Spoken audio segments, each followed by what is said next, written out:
and we're just going to sit here and talk about them. And we'll get into the types of dudes. Is Randy Moss a stud or a freak? Is Tom Brady a dog or a dude's dude? We're gonna find out, Jules. New episodes drop every Thursday during the NFL season. Listen to Dudes on America's #1 podcast network, iHeart. Open your free iHeart app and search Dudes on Dudes. And we're just going to sit here and... From the Ingalls Studios, this is ESPN Asheville, WPEK, W225CJ Fairview, WMXF Waynesville, and iHeart radio station. Now, your chance to win $1,000. Just enter this nationwide keyword on our website, check. That's check. Enter it now. It's your chance at an inflation vacation. Go to ESPNABL.com and good luck. Live from the Ingalls studio. I can't wait to play with myself every day. The Sportsocracy. Damn the devil to hell! Let the big dog see! Let him on the field! Come get you some of this. Fire them cannons! By golly, put more powder in those things. He couldn't take any more disappointment. Oh my God. The Jets killed him.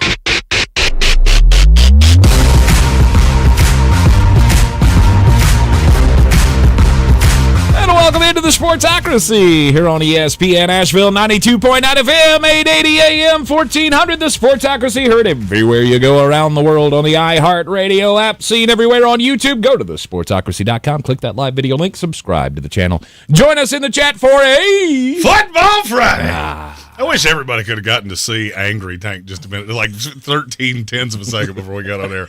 Just looking at his phone going, shoestrings! That's exactly what I said. Shoestrings. Well, it's not, but Yep. I moved some letters around, Yep. put some syllables in places that didn't belong, and I made it FCC legal. All right, today on the program, obviously, with it being a Football Friday, we got all of Jeremy's banger picks at the end of every hour. And they will be, here's the thing, there'll be more bangers than they were last week. You know why? Because I could have handed 10 darts to a monkey and told him to throw it at a board, and I'm pretty sure he'd have been more accurate than I was. And he went, banger! Boop! Now I'm going to go have a snack. We will have, of course, all the picks of the weekend. We'll have each and every one of our picks and the game previews for all of the games in Week 10 of the NFL season. People are sad that Baby Tank grew up. Yeah. I did a stream yesterday. He was cute. Well, the AI filter, frankly, you should work on an AI filter. We need to find a way to filter real Tank to look more cute and cuddly like Baby Tank. I've said that for a while. Like if the job, the business wants me to be an influencer online. Well, you need to make my face prettier. I need to have some kind of a filter constantly that makes me more attractive. Because otherwise, why would I listen to that guy? He looks like Yoda. No, Yoda was cute. You not so much. So we just need to make you better looking? Is that what you said? Yes. Okay, well, I have a ball-peen hammer back in my office, and I'll just boom, boom, and take her chance. You just got to hit her in the right spot. Take her chance. I don't know. I don't know how you make this any prettier. That's why I've always said I've got the face for radio. Well, here's the thing. Can't get any worse, so let's get to trying. Yeah, you got a point there. Kind of like the Cincinnati Bengals. Yeah, Thursday night football last night. I love when instant karma happens. Instant karma. Instant karma. What do you mean? Because one of our last times together on Tuesday, Tank looked at me and said, Todd Bowles is so stupid because he didn't go for 2 and nobody would have. Yeah, have you been on Twitter today? No, because I don't care what those people think. You should, because it's a lot of carnage and horrible people. Yeah, most of whom I block immediately. And then there's some smart people going, hey, dum-dum, you do get they couldn't have stopped you if we let them play 15 players. So if you had gotten the ball, you have a lot better chance of converting the touchdown. Hold on. I'm getting there. Yeah. Than the fact that you're going to try to run a 30% play on the road, and you learned the point that I didn't make on Tuesday, which is, you know what officials love to do in game-winning scenarios on the road? They like to take their flag and shove it right up their keister and not throw it, which is exactly what happened last night twice. Yikes. Can we just disband NFL officials? Like, I don't think we need them anymore. We'll police ourselves. Jawan Taylor, you have to flag yourself for a false start at least 3 times a game because you did. And we'll just take care of it ourselves. No, we'd play it. We play it like pickup basketball rules. You call the fouls. Oh, yeah. I feel like there'd be some teams that police that the way I did. Are you bleeding? You didn't get fouled. Shut up and down the court you go, Bill. Look, I am consistent about this. I had no problem with what happened last night. Oh, I did. You went for 2. You had the momentum. You went for 2. You missed it. You know what? You probably should have, but sometimes stuff happens. Last night was a perfect microcosm of exactly why you don't do that. How much of last night's game did you watch? 0. Okay. I watched every down. There was less than 0 reason that the Cincinnati Bengals shouldn't have already had that game in the bag, which leads to our first super chat of the day. I'm going to read these backwards because they're one of them gets its own moment here in a bit. Here comes the money. Here we go. Money talk. Here comes the money. First one's from my buddy Soaring Eagle, who said, what I took away from last night, how is Zach Taylor still employed? There's a lot of that on Twitter. It kind of happens when you do something stupid like go for 2. This game has passed John Harbaugh by. Those 2 guys are fatal flaws of both teams that were revealed last night. I agree on one of those, and I don't agree on the other. I am now to the point with Zach Taylor of I'm thinking we've gotten to the point of no return. I don't see a way out of this for you. Because now I'm looking at Cincinnati going, your schedule is ugly. And now you're down there in the pit of misery with the Indianapolis Colts and the New York Jets and the Miami Dolphins. You have way more talent than they do. You should not be here. I don't know why you start slow every year. I don't blame Joe Burrow, who's been damn near flawless and threw for a gajillion yards. By the way, if you looked at your fantasy football matchup last night and went, I'm playing against Joe Burrow and Jamar Chase, I saved you a weekend because I don't think there's a whole lot you can do.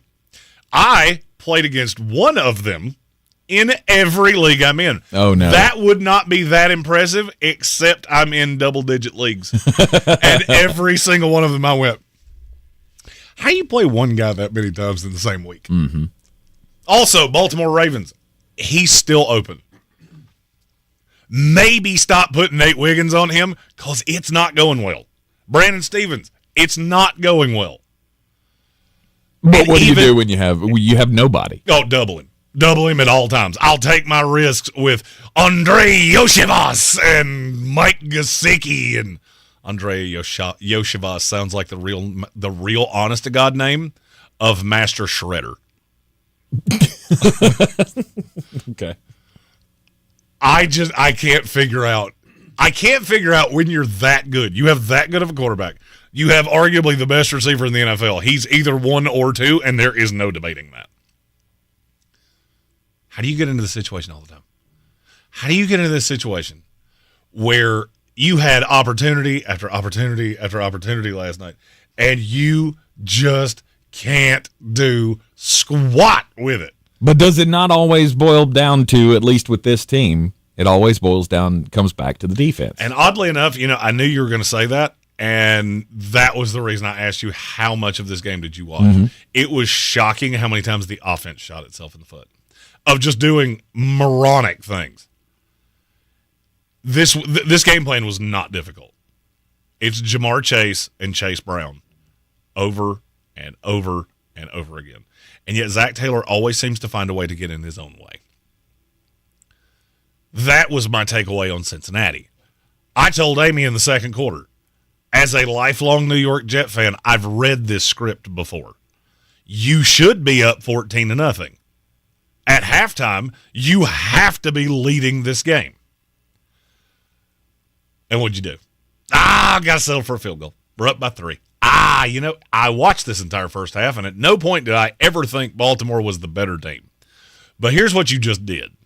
You let a good coach go into the locker room and rally his troops. And guess what? That's what he did. And a good coach beat a bad coach last night. That is what happened. Mm-hmm. I could not disagree more on John Harbaugh. There are probably 28 NFL head coaches that last night would have lost to the Cincinnati Bengals. The problem for Cincinnati is John Harbaugh's not one of them. That defense, and let me, I got to get my voice right. Warm it up. Absolutely sucks. I changed my whole philosophy on Baltimore. I don't care how good Lamar Jackson is. You can't win that way. Mm-hmm. That defense is awful. Awful. And I did thoroughly enjoy hearing Kirk Herbstreit and Al Michaels talk about how they were waiting on Justin Madubuike to turn a corner. You just paid him $100 million and you're waiting on him to turn a corner. That's a bad sign. Odafe Owa, you're good in spurts. Kyle Hamilton, T's and P's, hope you're okay. Because if you're not, this defense is about to get worse. Roquan Smith, dog. You got way too many Nate Wiggins, way too many Brandon Stevens, way too many guys that should not be playing for a team that thinks they're a Super Bowl contender. Baltimore's not. You can't be that bad defensively. You can't do it. Todd Monken, I think at times he smokes crimes. I watch that offense and go, why are you making this so hard? Because it's really not. You have probably the best athlete in the NFL playing quarterback. You have a gigantic running back that nobody can stop. Why is this so hard? But then I come back to John Harbaugh and go, with all the flaws of the Baltimore Ravens, you're still in the top 5 of most likely teams to win a Super Bowl. Because good coaches keep things like this together. Good coaches can adjust. Bad coaches can't. Zach Taylor proved last night, undeniably, he's a bad coach. There was no excuse in a game that probably decided your season with how tough your schedule is on the backside and the fact that the Miami Dolphins and the New York Jets play 2 of the easiest schedules in the NFL. You couldn't afford to lose this game. You couldn't afford another division loss. You couldn't afford another conference loss. And you did. In spite of the fact that your quarterback was phenomenal. Your star receiver was phenomenal. You have lucked into a really good running back. And it's still not enough. Great coaches do more with less. Bad coaches do less with more. You saw both of those things last night. Cincinnati Bengals were the more talented roster, and I don't even think that's debatable. As I watched it play after play after play after play, all I could keep thinking about was, how is this game close? Mm-hmm. Because it shouldn't be. Cincinnati outplayed them completely in the first half. Should have had a 14-point lead at minimum. Mm-hmm. They had a 3-point lead. And that's what bad teams do. And I keep looking at Cincinnati going, you got a quarterback right. You did get the quarterback right. You got a receiver right that fell in your lap and went to college with the quarterback that you had. Mm-hmm. Other than that, I'm not seeing a lot of things that you've done right. Well, I mean, so they had a 7-point lead going into the fourth quarter. I was talking about going into halftime. Yeah, I know. I know what you're talking about. Well, halftime they had a 7-point lead.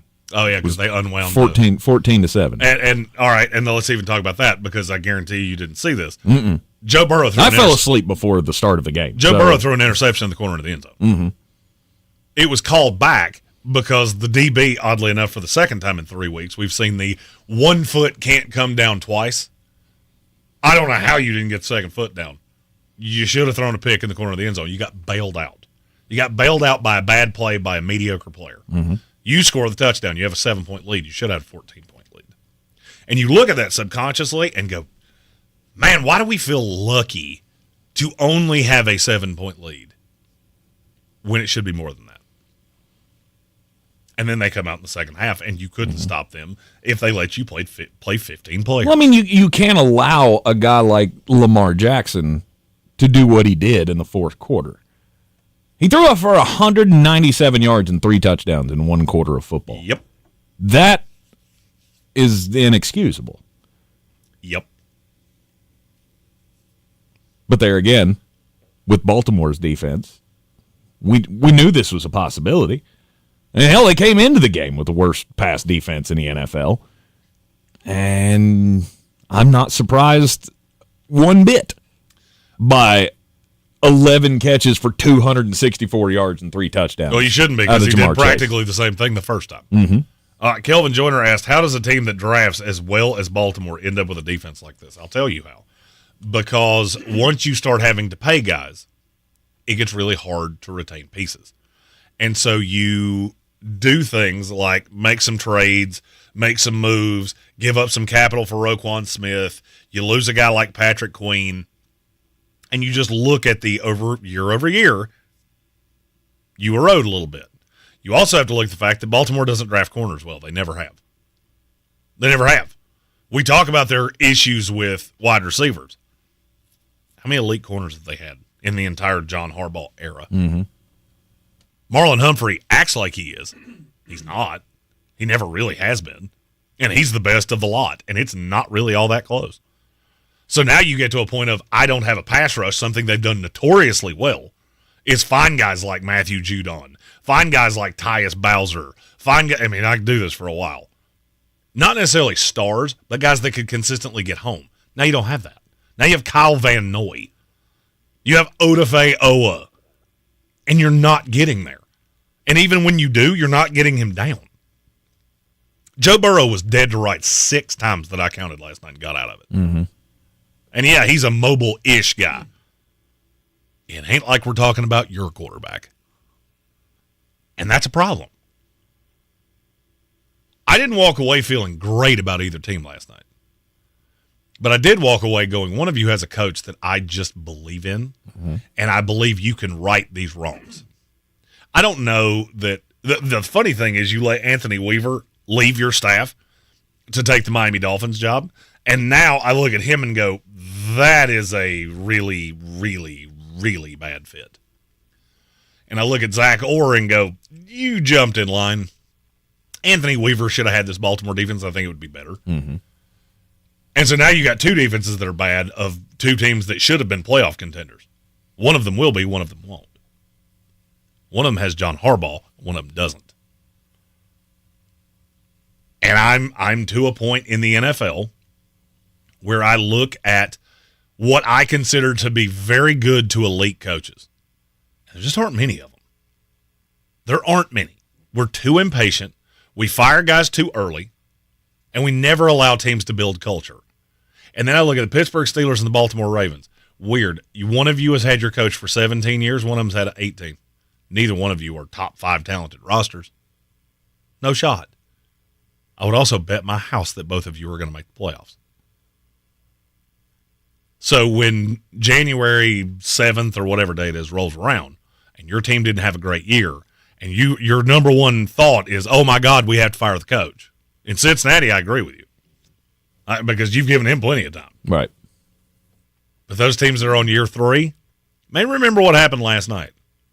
Maybe remember that a coach that set a culture over the course of almost 2 decades found a way to win a game they didn't deserve in any way. You were outgunned. You were outmanned. They were outcoached. And you won. You're in the Sportsocracy, and this is ESPN Asheville. Your ideal vacation? The beach? The mountains? The big city?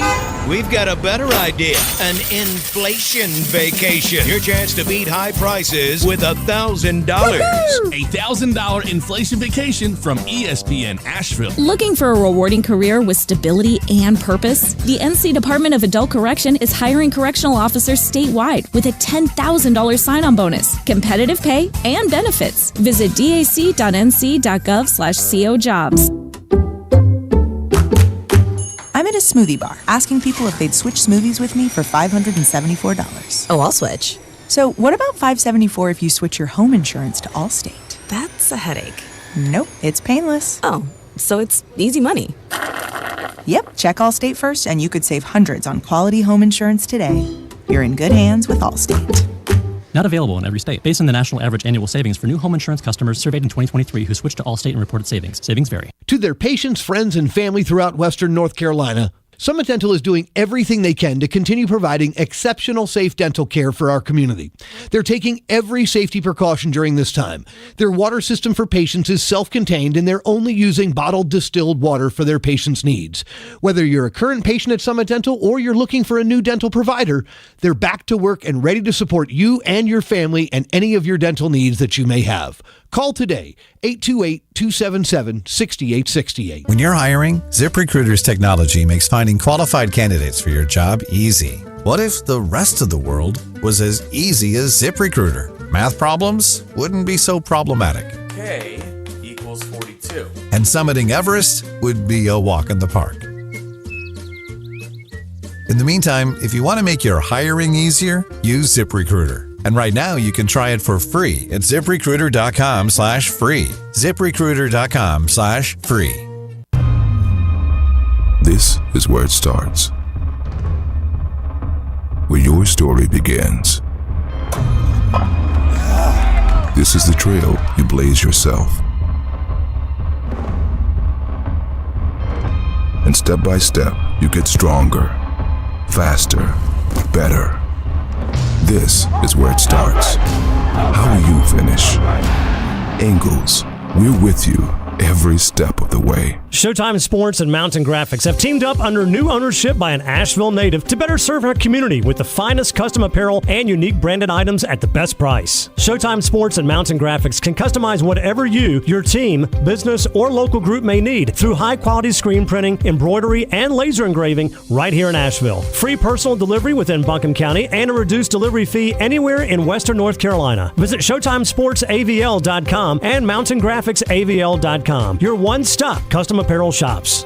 If you're looking to buy, sell, or invest in real estate in the mountains, you need to call the agents at Clarissa Sells WNC, brokered by eXp Realty. Check us out online at ClarissaSellsWNC.com. And did I mention that Clarissa Sells WNC loves teachers? We love teachers so much, we're giving back 25% of our commission at closing. For more information, contact us today at 828-774-6343 or ClarissaSellsWNC@gmail.com.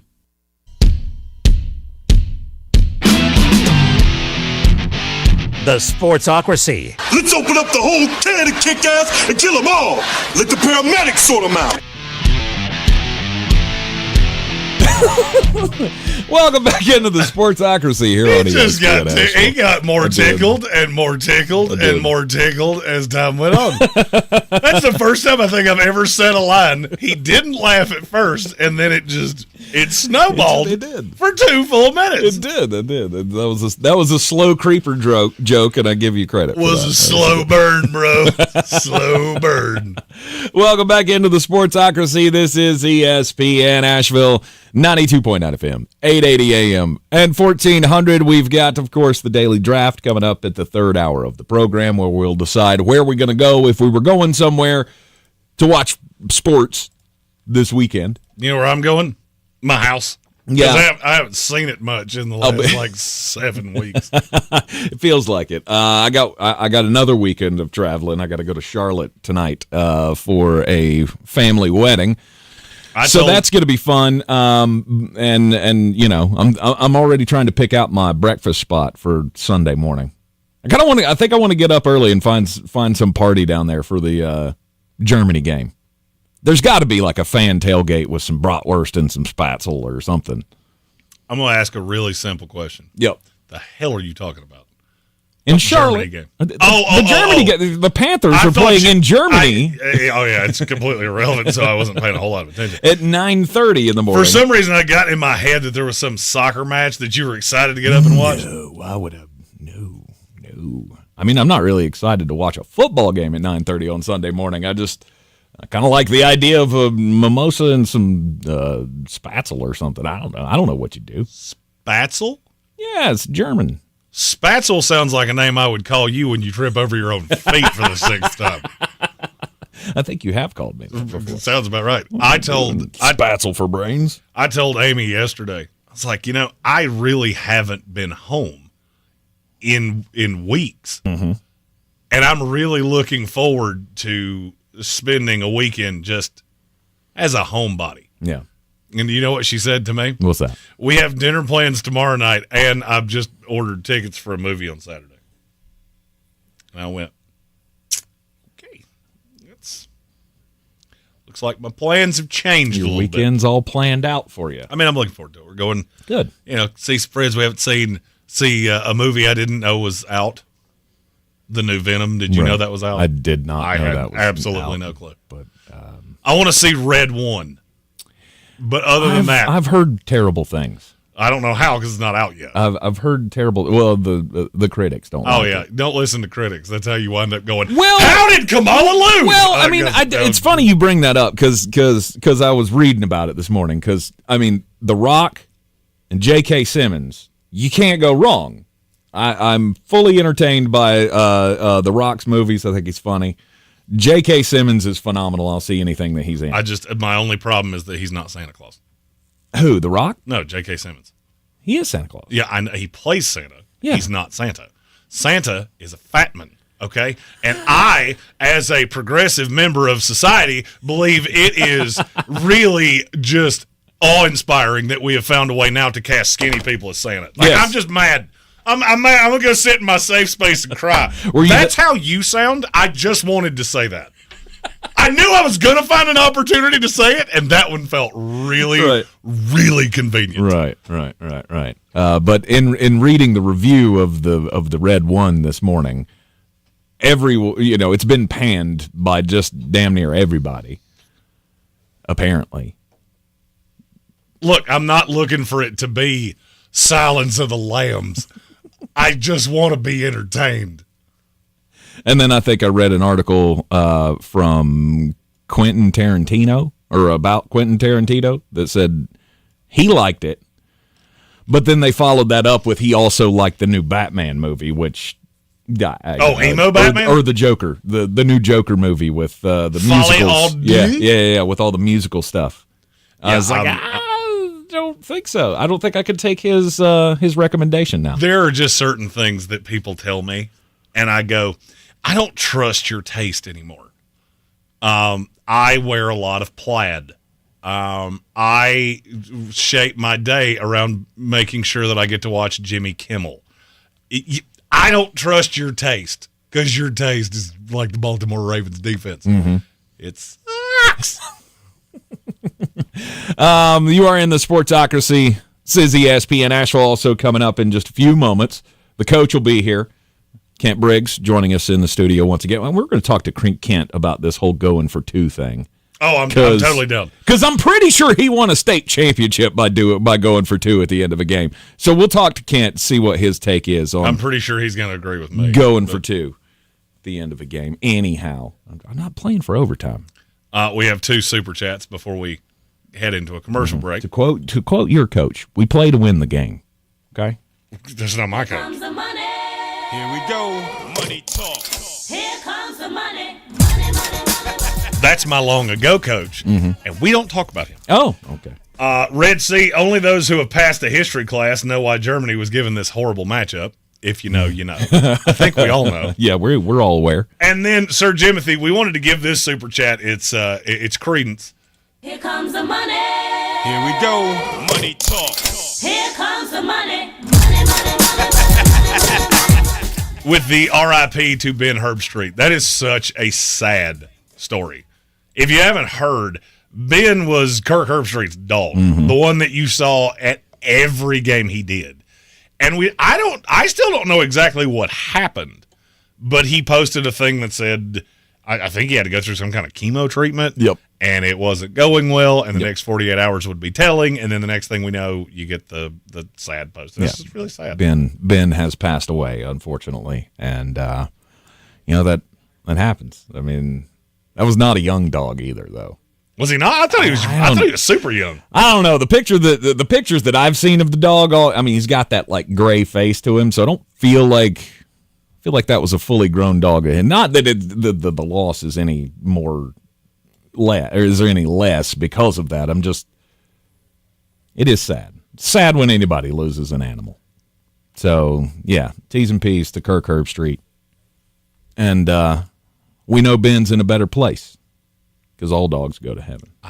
We've done this show way too long together because I that was coming out of my mouth. We all were raised on that movie. Never saw it.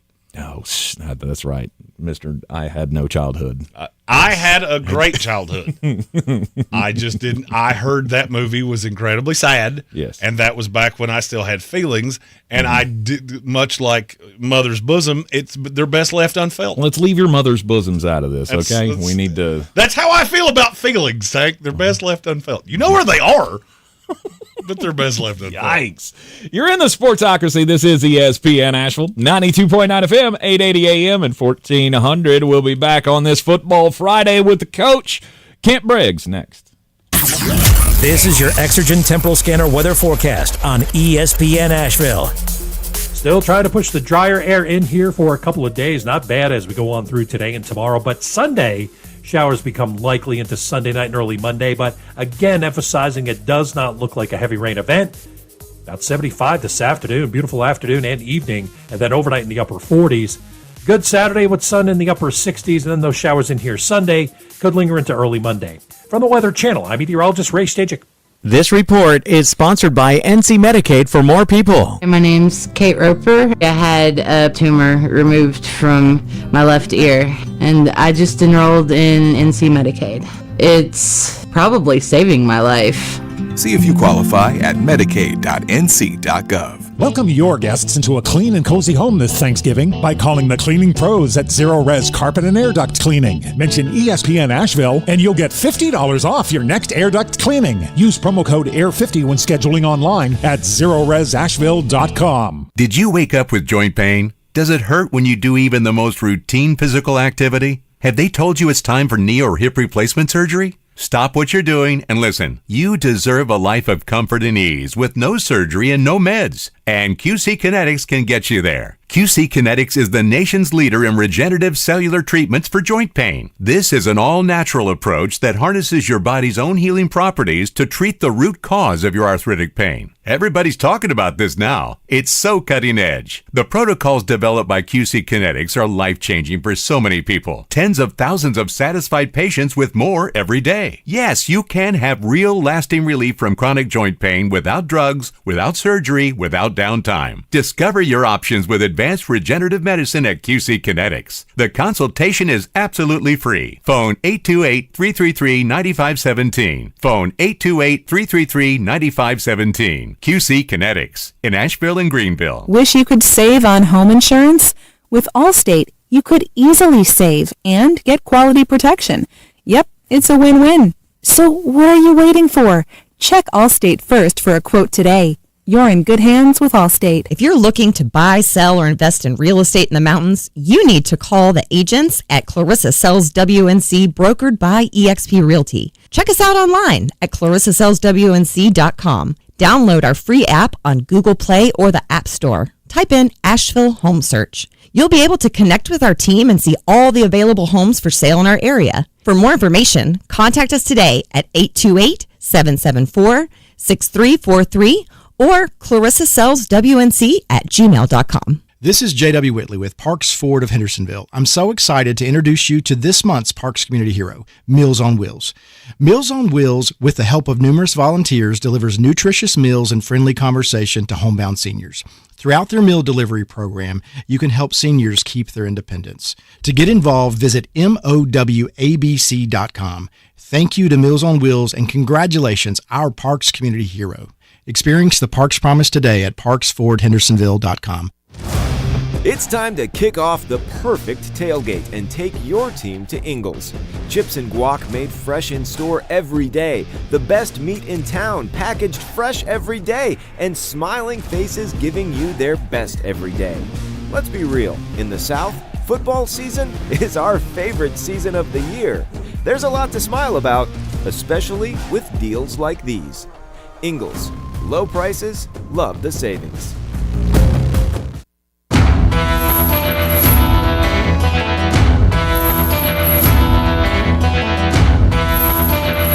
The Sportsocracy. That's horrible.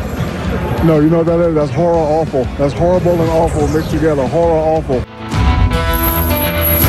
We are back in the Sportsocracy on ESPN Asheville. It is a Football Friday. And when it is a Football Friday, you always have to bring in the coach. And Kent Briggs joining us in the studio once again. Sir, how are you doing? I'm doing good. And I appreciate being back here. I'm excited about, hey, it's Football Friday. It's always a good day. Absolutely. If you are just new to the program here, Kent Briggs is our resident football coach, state champion head coach, was a coordinator in the ACC for a while, former head coach of the Western Carolina Catamounts, and I trust your judgment as a football coach. Well, I really appreciate that. I feel like we see eye to eye. A lot of people don't. So I feel like we see eye to eye on several things, and I have to know because Jeremy and I have been round and round about this over the last week. Monday Night Football, my Tampa Bay Buccaneers have a chance to win in regulation, go for 2. They didn't go for 2. They kicked the extra point, tied the game up, played for overtime. Guess what? Patrick Mahomes gets the ball in overtime. Your game is over. You have no chance to win. Now, last night on Thursday Night Football, the Cincinnati Bengals, same deal. They've got a chance to kick the field goal, go for overtime against the Baltimore Ravens, who they would not have stopped if they had gotten the ball first. They decide we are going to go for 2. They went for 2. They missed it. They lost the game. So we have similar situations here. What is your call as a football coach? Do you go for it at the end of the game, or do you kick for the extra point and go to overtime? Well, I think every game's different. Every situation's different, and your momentum, your personnel, who you're playing, all this weighs in. So I don't think it's ever like, hey, we're gonna go for it every time. Now, I think the Bucs playing against Patrick Mahomes, with a chance for him getting the ball first, being away, all those factors that really play into it, that, hey, your chances of winning in overtime is probably a lot less than you winning that or getting that 2-point conversion. So, obviously hindsight's 2020. I've made great decisions after the game, right? Yeah. And a lot of people do, and they kind of like, why don't you do this and do that? Well, during the heat of the battle, you make the best decision that you can make with the information that you have. But I think when you're playing a team that's actually better than you, especially maybe in the red zone and your way, and you've got that momentum going against you, then I think you always go for 2 to win the game and take a one-shot deal, because you're going to end up taking a one-shot deal sooner or later anyway. As you move the ball down the field, sooner or later you're going to have to make a field goal or you're going to have to make a play. And if you don't make that play, the other team gets the ball and you lose the game.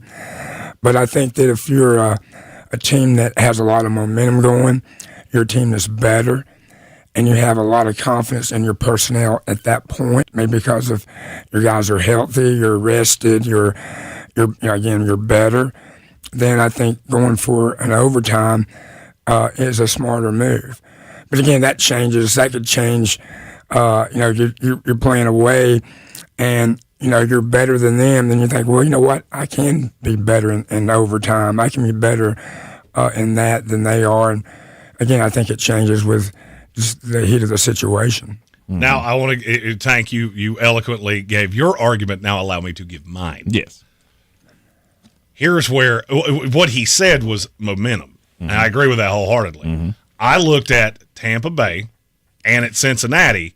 You have gone up and down on the field on these defenses. I don't like the chances you stopping me either, and I'm on the road. I don't like I've got one play to win this game because of exactly what happened last night. Officials are in Baltimore too. And there was a hold that was unbelievably obvious. And what did they do? They kept the flag in their pocket. Because I'm not getting the benefit of the doubt because they are better than me. So I'm going one play. And I'm risking that an official is going to get swayed by the crowd or anything like that. And it's not a fair fight. Coin flip's fair. Whoever gets the ball is going to score. I never argued that. If I'm Tampa Bay or in Cincinnati's case, my goal is to limit you to a field goal. Field goal, I get the ball back and I feel good about my chances to score. Right. Where we're at, I don't trust officials enough to officiate one play. Where I put a full week into this, and I'm going to trust the officials to call this play heads up one time. And in Tampa Bay, my argument was I got 3 backup receivers. There's a great chance I've never run this play with these 3 guys in the 3 positions that they're going to play, which almost makes me feel like I've tipped off where I'm throwing it before I ever call it. Kansas City said before the game, we know in the red zone they're going to K. Dotton practically every time. It's hard for me to believe that you could convert that. That's a good point. And, again, I go back to what I said, personnel, your situation at that time, and then that's a really valid point that these guys haven't been in that situation, and they're obviously they keep pointing about the 2-point player, the receivers, and definitely the quarterback, obviously. And that's why I said it changes on a dime. And you may go into a game like this plan that if it ends up in the situation, I'm going to go for 2. I think you got to look at the situation. Yeah, I just don't. I don't see how. I mean, it's just a philosophical thing in my head. I just scored. I only have 25 seconds left, and I have a chance to just end this right now. To me, that's the option. To me, the option is we end the game right now. I believe in my players. You got to go make a play. Here's the play. Go do it. And I get your argument for the Bucs. Maybe they didn't have the plays. Maybe they didn't go through all the red zone stuff with all. But in Cincinnati's case, I completely understood it. There was a terrible decision on Joe Burrow's part not to go after Jamar Chase. I would kill to know how Joe Burrow came to a line. Baltimore's all out of sorts. He looks up and goes, I have Jamar Chase one-on-one with absolutely no possibility of help. This is not I'm reading it wrong. Maybe the safety's coming from across the field. There is a better chance that Pee Wee Herman is going to defend Jamar Chase than that any help is coming. Yep.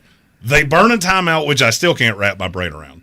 They come out in a completely different look and get it again, and you didn't throw it to Jamar Chase. I will never get that. I do have a question, though. Yes. Specials plays, 2-point conversions, onside kicks, things like that. How often did you guys practice that? We actually, like in a college game week, that's a Thursday, probably about a 15-minute deal. But with strategy, working through the strategy of it, a big part of the week because, and the thing about it too, you have about 5 or 6 plays that you practice every week. And so it's not like the first time that we practice this play is for this game. It's one that we've used all year in practice. And you may come up once or twice during the year, but you have this list of plays that your guys almost know it automatically. And, even your backups know it automatically.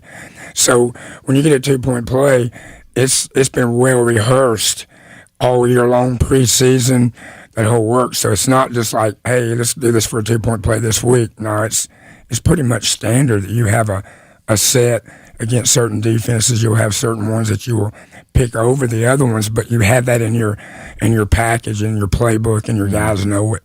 People that was one of my big takeaways when you and I argued about this on Tuesdays, that my Twitter inbox was filled with guys that have been around the game, not talking about it the way I do, actually coaching it, playing it far more recently than I have, that went, yeah, that what you said there, that was right 20 years ago. That's not so much accurate now. We work on 2-point plays a lot more than you made it sound like. I mean, I would think so, because I mean, look, I was never close to the game other than in high school. So, or coming up youth league, middle school, high school, I'd stopped being in locker rooms and at practices at that time. So a lot has changed, but even in those years, back in the early 2000s or like in the late 90s, wow. Anyway, every week it was a portion of practice is dedicated to when we face this team, this is what we're going to do when we get inside the red zone. So he was trying to say that most of that is done in the preseason, and they probably didn't practice that much. No, that's not what I said at all. What I said is that you have basically exactly what he said, which is you've been working on these plays all year long. The problem is that you've been working on those plays with Mike Evans and Chris Godwin, and now you got Jalen McMillan and Trey Palmer. Right, but if you that's practiced a whole different scenario. Sure, but if you practiced it that week, they knew they weren't playing with those guys. But they were expecting Jalen McMillan to play. That was my whole point. McMillan had been there through the week. So now you're putting guys in new positions that they may or may not be comfortable with and may not have run it with Baker. Right. You may have run that with Kyle Trask. That's the same thing with your backup quarterback. I mean, you don't expect your backup quarterback to be a big factor in the game, but then all of a sudden he is. Mm-hmm. So he has to have a level, even though he's a backup, of what you've done all year. And he's going through preseason. He's going through, all the practicing and actually sometimes just watched or, do it an individual. But same thing for the receivers. And I go back to the Bucs decision. You were right about those guys may not have been really experienced doing that play. But I'm also saying if you're playing Patrick Mahomes, he's going to score. And I think that was, to me, would have been the deciding factor. Let's don't give him a chance to beat us. Let's go beat him right or go beat them now. That was my other factor is you do realize that there were still 32 seconds on that clock, and I don't feel great giving that to Pat Mahomes, telling him, hey, you got to go get in field goal. No. Cool, 3 plays. Watch me do it. I've seen me do it. And we talked about that on Monday. That's one of those situations where Todd Bowles was an idiot for calling the timeout when he did. Exactly. Before they were able to spin off that much clock. To not give him that time. No, exactly. I don't understand how you went through the process of, oh, God, we got down to the 1 yard line. Quick, call a timeout. Wait, that's not how end-of-game management is supposed to work. How infuriating is that for you? I mean, obviously, you've forgotten more about this game than Tank and I know multiplied by each other. I don't know about but that. Watching guys, coaches that can't handle the clock. Robert Saleh, I think, took 4 years off my life. Yep. And there were times I would look at my wristwatch during Jet games and go, nope, second's still a second. That second still counts off the same way it has for all 37 years of my existence. In the big picture, game day, that is the biggest role of a coach. A head coach, I'm sorry. During the week, obviously, making sure everybody's doing what they need to do and they have the right strategies on offense, defense, special teams. But game day, most head coaches, some of them are calling plays, some of them are, calling defenses. That's true. But the biggest role they have is clock management and game management. And some people have a real knack for it. Some people get better as they coach. I mean, experience makes a big difference. But it is very obvious, when you watch it on TV or watch a big game, the ones that are very successful doing it, and even the great ones screw up. For sure. This is not an infallible. We're all human, and and then there's things I know. There's a couple situations that it took me a long time to go through, but right. I screwed it up before, and you look back and that was so easy. But in the heat of the battle, a lot of things are happening. A lot of information's coming to you, and sometimes that information kind of gives you an overload, and you kind of miss something that's really important in the heat of the battle in a few seconds. But you know what? That's the difference in winning and losing, is how you handle those situations as a coach. And again, the ones that are successful most of the time do a great job with that. Losers going to lose, and winners are going to win. It's almost infallible. You saw Andy Reid stand his ground and wait for Todd Bowles to make the mistake, and he did. Right. He made the mistake by not trying to win it right there, in my opinion. You go to overtime, you give the ball to Patrick Mahomes, you're not coming out of it. That defense was not stopping them. Your defense, if they got the ball first, was not stopping them. And that was my problem, was that I'm not hinging this on I have to go beat Kansas City in another 10 minutes. I'm doing it right now. Yeah. I hate that outlook of, if that's the way you think, you're probably beat anyway. Sure. Because you're going to play back, and that's what Pat Mahomes wants. He wants you to sit back. Just let me pick you apart. I hate that mindset. Now, I'm also not stupid. And look at this defense going, oh, yeah, we're going to 3-and-out Pat Mahomes and just go down. That's not it. I watched Todd Bowles for a lot of years with bend, don't break. That's the only time I hear that phrase, and it doesn't make me want to rip my fingernails off with a pair of pliers. Bend, don't break works here. I don't need to stop you. I need to keep you out of the end zone. That's it. All I got to do is make you settle for a field goal. You ain't stopping me either. And that's where maybe it's bravado, maybe it's egotistical, arrogant, whatever you want to call it. I cannot wrap my head around looking at, if we give you the ball, we're beat. And I feel like when you say that, what he said earlier about it changes by game. There are times West Virginia guy. Okay, I remember we played Oklahoma one year, and Oklahoma's better than us at every position group. We all knew it. It was not a secret. Every person in that stadium knew Oklahoma was better than West Virginia, but they played close. Came down late. Somebody, I can't remember the exact logistics of this, but they went for it, and I got it. I need you to make a mistake.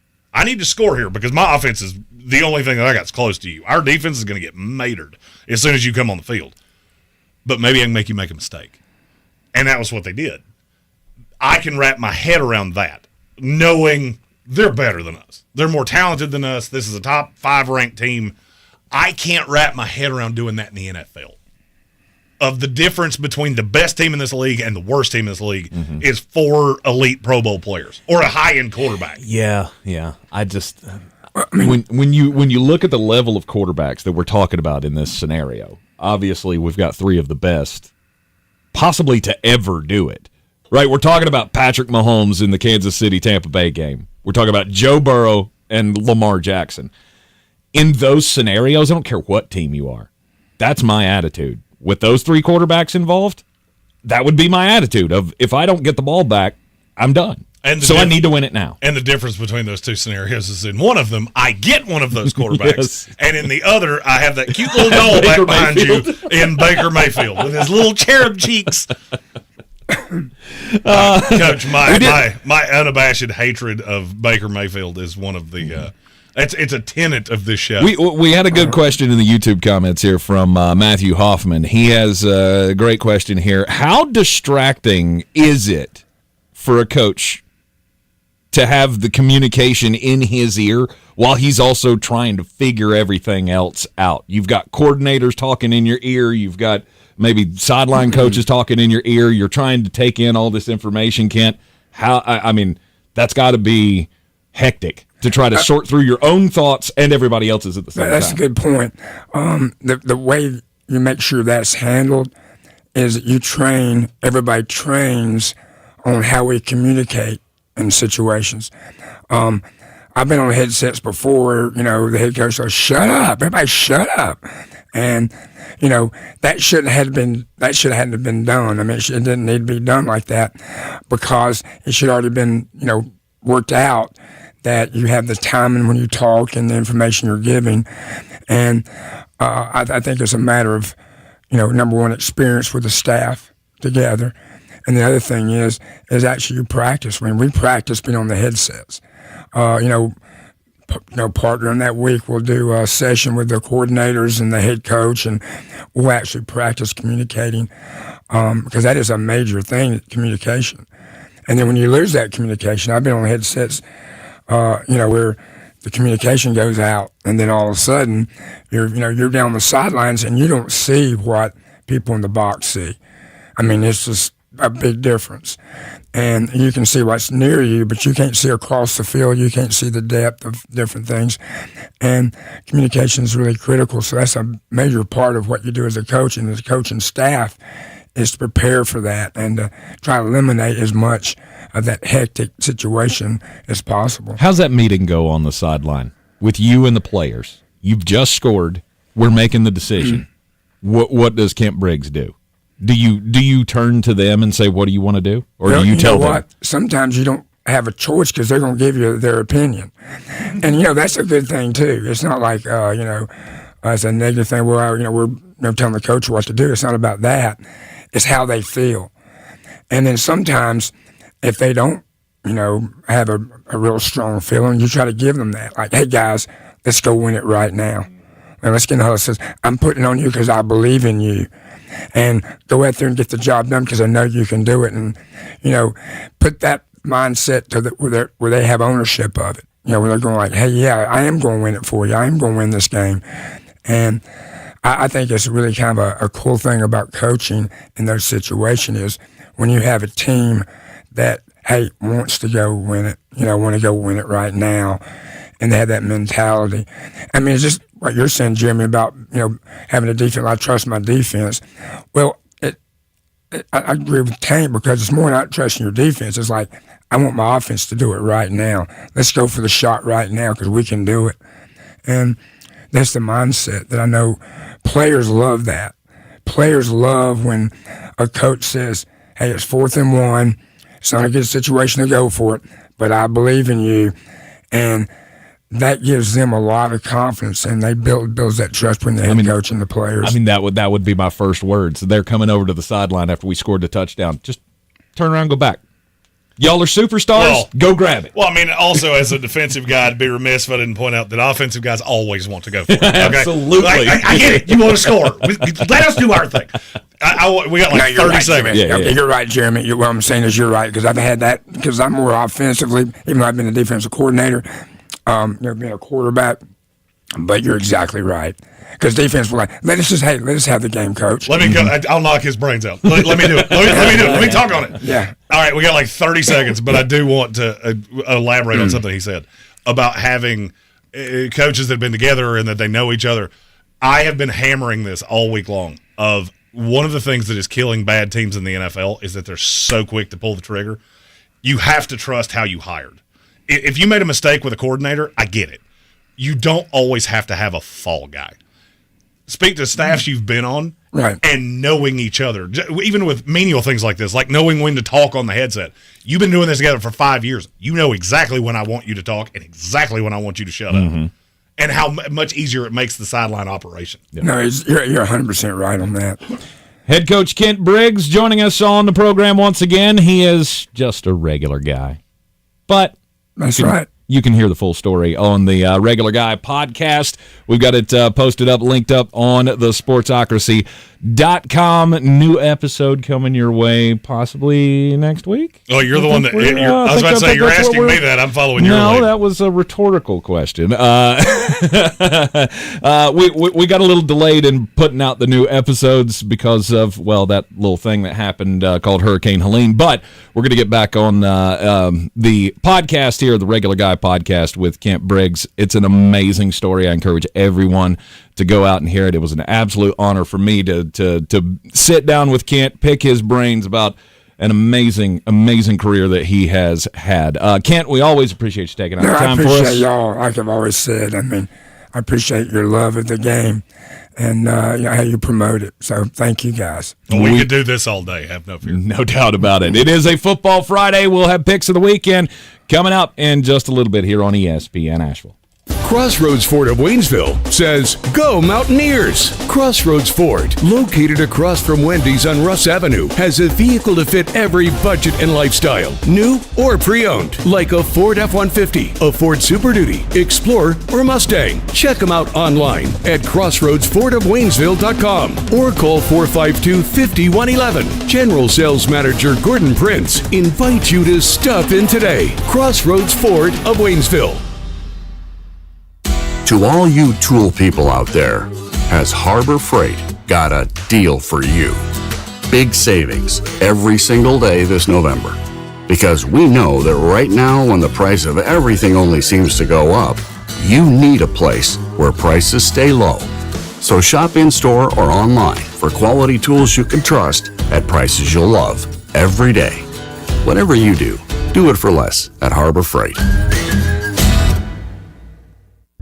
Haywood Community College offers over 30 programs of study to obtain your associate's degree or specialized certification. We can help you find the perfect program to pursue your educational journey while staying local, offering small class sizes with flexible classroom delivery options and transferable degrees and credits to numerous North Carolina universities. There's no telling where HCC could lead you. Save time and money by staying local. Visit haywood.edu for more information and to begin the registration process. And go Mounties! My friends swim no matter the season, but my moderate to severe plaque psoriasis can sometimes take me out of the moment. Now, thanks to Skyrizi and clear skin, count me in. With Skyrizi, Risankizumab Riza, a prescription-only 150 milligram injection for adults who are candidates for systemic or phototherapy. 3 out of 4 people achieve 90% clear skin at 4 months. Don't use if allergic to Skyrizi. Serious allergic reactions and an increased risk of infections or a lower ability to fight them may occur. Before treatment, your doctor should check for infection and tuberculosis. Tell your doctor if you have an infection or symptoms such as fever, sweats, chills, muscle aches, or cough, or if you plan to or recently received a vaccine. Thanks to Skyrizi, there's nothing on my skin, and that means everything.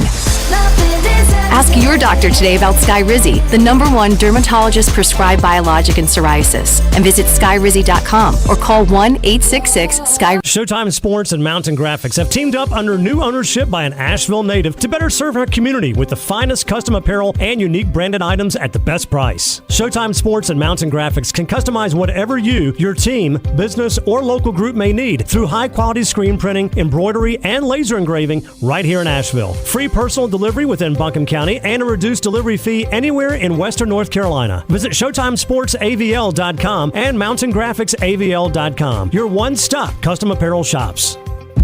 At Ingles, whether we're celebrating Friday night rivals, televising college basketball games, bringing the Fan Fest to semi-pro soccer, or taking you out to the ball game at your minor league park, it's all in the bag. Ingles, low prices, love the savings. Do better, be better every day. That's the Parks Promise. Our mission, to improve lives with every interaction. This is JW, General Manager at Parks Ford Hendersonville. Experience the Parks Promise today at parksfordhendersonville.com. That's parksfordhendersonville.com. This is your Exergen Temporal Scanner weather forecast on ESPN Asheville. Still trying to push the drier air in here for a couple of days. Not bad as we go on through today and tomorrow. But Sunday, showers become likely into Sunday night and early Monday. But again, emphasizing it does not look like a heavy rain event. About 75 this afternoon. Beautiful afternoon and evening. And then overnight in the upper 40s. Good Saturday with sun in the upper 60s. And then those showers in here Sunday could linger into early Monday. From the Weather Channel, I'm meteorologist Ray Stajic. This report is sponsored by Lowe's. As we're recovering from Hurricane Helene, count on Lowe's for help with cleanup and repair. With necessities like roofing, lumber, and electrical in the quantities you need. Visit Lowe's in-store or online to find out about relief efforts in your area or get emergency supplies now. What if you could hear your favorite song for the first time again? Introducing the all-new, reimagined Nissan Kicks. With an available Bose Personal Plus sound system that uses speakers in the headrest to create a 360-degree listening experience. You've never heard anything like this. Reimagine your music and your drive. Experience the all-new, reimagined Nissan Kicks for yourself at nissanusa.com today. Available feature. Bose is a registered trademark of the Bose Corporation. When you're ready to go back in the day, Y'all gon' make me lose my mind. check out the all-new Throwbacks 101.1. This is how we do it. Allow me to introduce myself. Asheville's classic hip-hop and R&B. Come on. iHeartRadio Earth is here with little tips for a healthier planet. October is Energy Awareness Month and a good time to assess your home to make sure you're ready for the season's cooler temperatures. Keep your window shades open on sun-facing windows during the day to get free solar heat, and close them after dark to add a little extra insulation. Brought to you by iHeartRadio Earth and the National Environmental Education Foundation. To find more tips for smarter, sustainable living, or to take action in your own community, go to iHeartRadio.com/Earth. This week in the Buncombe County Game of the Week, we're going to decide the MAC Conference title as Reynolds is at Irwin. Both teams are undefeated in conference play. This is going to be a great matchup. Bojangles' Countdown to Kickoff show starts at 6:30 with the kick at 7. On ESPN 1400 and TuscolaRadio.com, it's the Battle of Haywood County, Tuscola at Pisgah. Chris Kelly and the guys will have the Mountaineer Countdown to Kickoff show starting at 6:30 with a kick at 7:30. The best high school football coverage is on News Radio 570, WWNC, and ESPN Asheville. From the Ingalls Studios, this is ESPN Asheville, WPEK, W225CJ Fairview, WMXF Waynesville, and iHeart radio station. Now, your chance to win $1,000. Just enter this nationwide keyword on our website, bank. That's bank. Enter it now. It's your chance at an inflation vacation. Go to ESPNAVL.com and good luck. The Sportsocracy. It fires me up, man. I love it. Say it one more time. The Sportsocracy. Shake it back! Beer City's best sports talk. It is gross. Just earlier. They are mature, actually. You just have to get to know them better. Your lunchtime dose of dumbassery. Live from the Ingalls studio.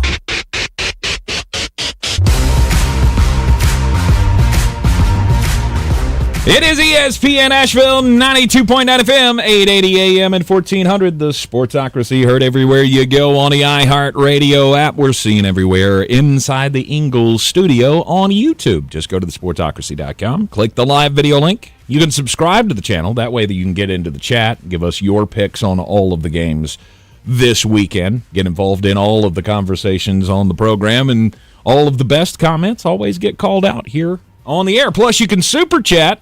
A little donation to the program, donation to the cause here, and we definitely highlight each and every one of those. It always helps with the gas fund for the Parks Ford Mobile Studio that is about to be activated once again next Saturday at the Social. We will be there all day, Social in East Asheville. The same guy that owns the Social owns Silverados, which was a huge relief hub during Hurricane Helene, and it still is. They have started a nonprofit, and so we will be doing the live stream. All of the donations, we'll have the QR codes, all those things for you to donate to, what is it, Valley Strong? Yes. Valley Strong. The new Valley Strong 501c3. Yes.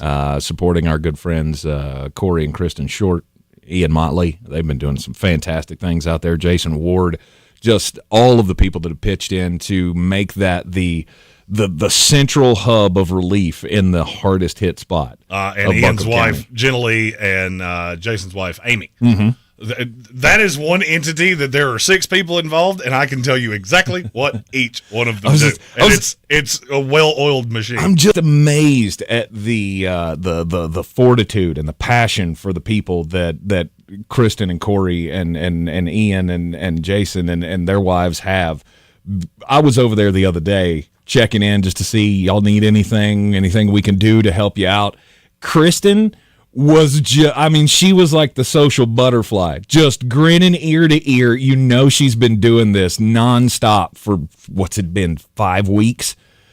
And she is in her own little element there, just taking care of everybody like the mama bear that she's always been for all of us that have ever hung out at the Social with them. It is just phenomenal. See great people doing great things, and we will support them in any way that we can. And the thing that I, being the old school capitalist that I am, have to say is you got to understand that all of these people have business interests as well that were absolutely not just affected, but really harmed through this. Yes. And as opposed to stacking their resources to put their businesses back together, they're stacking them to put people's lives back together. And that deserves a level of credit that I don't think mere words can express. That's why we wanted to do this. The first date back on the tour, we wanted to do it to give back, and we also wanted to set up in the parking lot of one of their businesses. And I'll be honest with you, we were going to do it at Silverados. And do you know what they said to me? What? We're not ready for that because we're still doing relief things. Right. And the relief effort, it still takes precedence to us making money. And can we put it down here? Absolutely. Yeah. Absolutely. So next Saturday at the Social in East Asheville, it's going to be an all-out tailgate bonanza. It will be an all-day. Yes. I will be there with the Parks Ford Mobile Studio at the second that they open, and we will be there all day long. And there is a great chance that by the end of the night, I will be singing Country Roads with tears in my eyes because I kind of have an idea of how this day is going to go. Yeah. And crying Jeremy probably makes an appearance at some point in the day. Yes. And there will be an all Sportsocracy group sing along to Rocky Top at some point. For sure, which I think just sounds like a whale of an idea. I may be crying when I do it because that is Tennessee Georgia weekend and it may not go my way. But we're all gamers, and we'll be there at the Social. We want you to be there as well to help us support the Valley Strong Foundation. Now, I also feel like we have shirts in the back of the truck that we could give away. We absolutely do. For donations to Valley Strong. Absolutely. Because, see, I own this entity, so I can do that.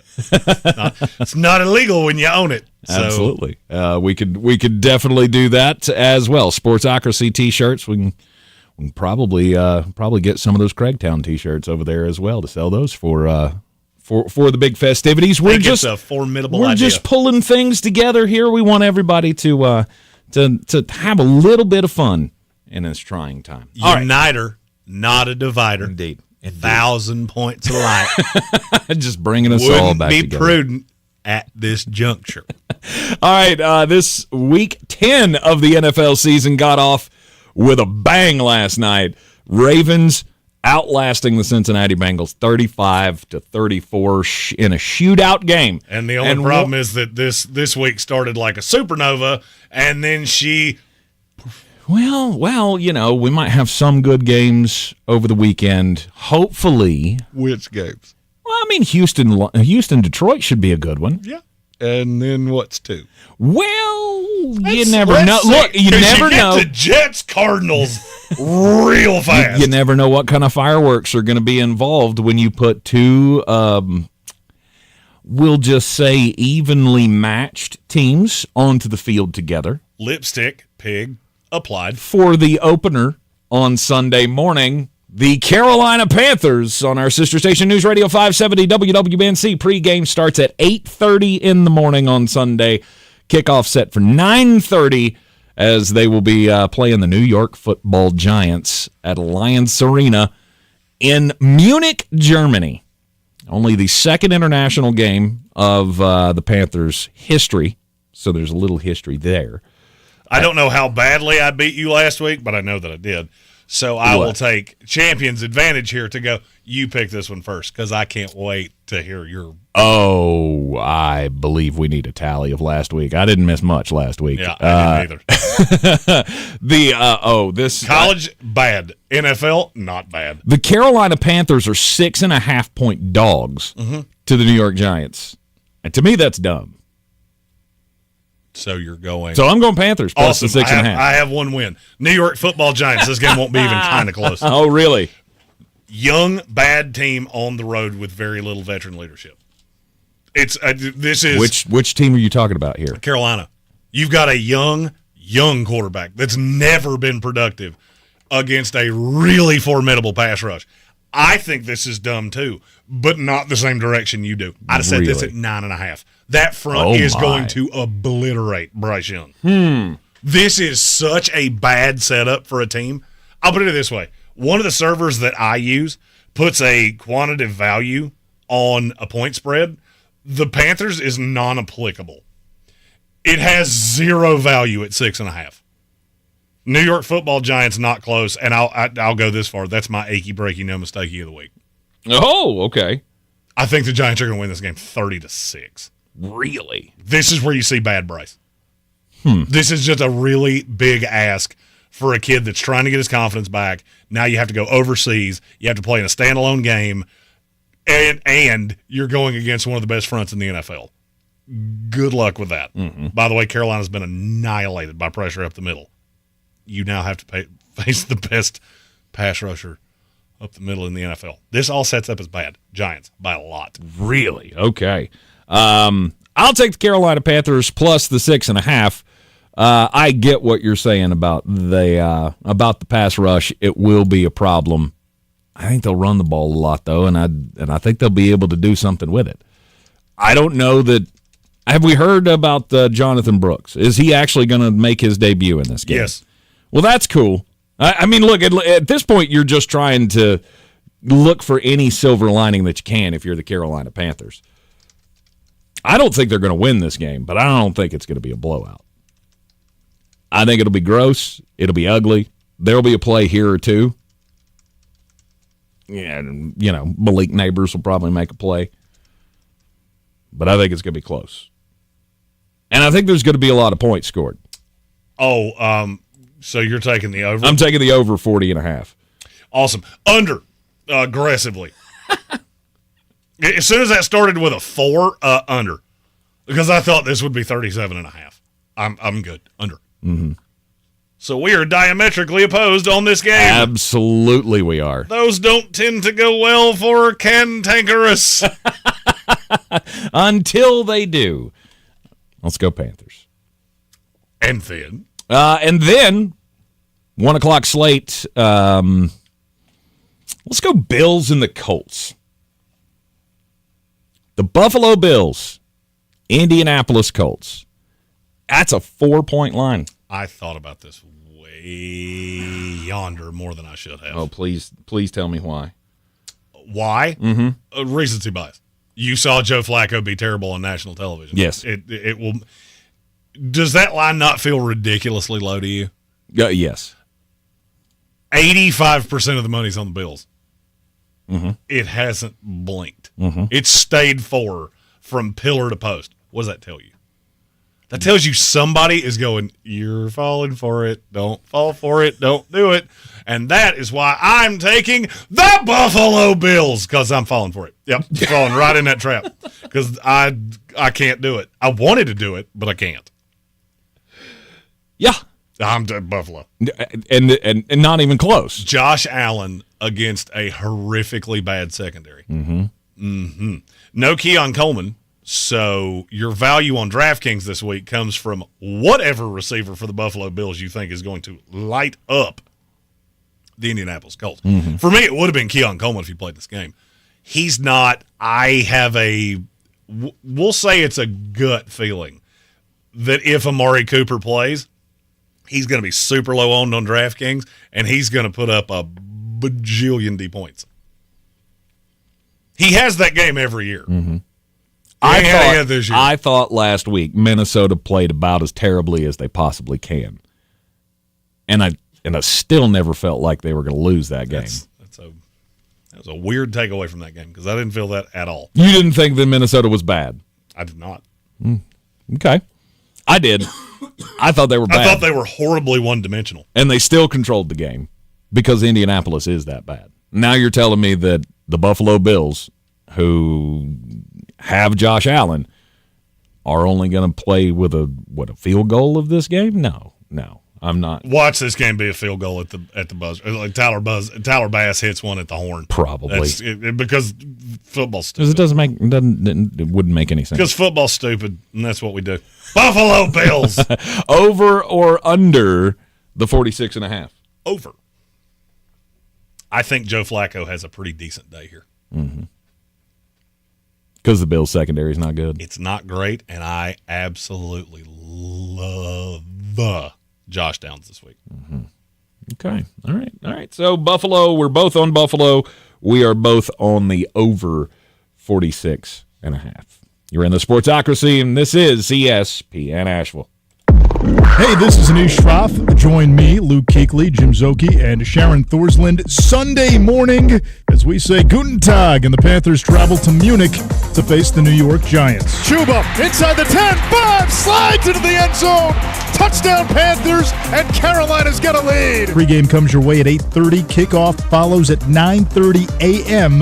on the Carolina Panthers radio network. Panther football on News Radio 570 WWNC. Sandstone Health and Rehabilitation is known for compassionate care for all across its 18 North Carolina locations. Whether your loved one needs short-term rehabilitation or long-term care, our exceptional staff and comprehensive services are here to support their recovery or ongoing needs. Life is complicated. Your health insurance shouldn't be. That's why CareSource offers specialized marketplace health plans built specifically for your health challenges. Now our benefits are better than ever before. We even have plans for our members with chronic conditions like diabetes and heart disease. You'll get your own care manager too. Affordable health coverage, strong network, one-on-one support. CareSource Marketplace Health Plans. We got you. Learn more at caresource.com/marketplace. CareSource North Carolina Company. This Thanksgiving at Total Wine & More, find bourbons and Cabernets that you adore. Our helpful guides are so friendly and nice. So many bottles to try at the lowest price. So gather with friends as you sit down to eat. Grateful for all who made Thanksgiving complete. With the lowest prices for over 30 years, you'll always find what you love and love what you find. Only at Total Wine & More. Drink responsibly, B21. Hear that? That's the sound of your life. Perfectly imperfect. Beating in rhythm to the world you've created. But every time you drive after drinking, the music gets drowned out. Your life sounds pretty great. Don't let a buzz ruin it. Buzz driving is drunk driving. Don't drive buzzed. A message from NHTSA and the Ad Council. Dan Scott here, inviting you to check out my new show every Sunday, 8 to 9 a.m. here on ESPN Asheville, where we bring sports and faith together. The Dan Scott Show, 8 a.m. Sundays on ESPN Asheville. This is J.W. Whitley with Parks Ford of Hendersonville. I'm so excited to introduce you to this month's Parks Community Hero, Meals on Wheels. Meals on Wheels, with the help of numerous volunteers, delivers nutritious meals and friendly conversation to homebound seniors. Throughout their meal delivery program, you can help seniors keep their independence. To get involved, visit MOW.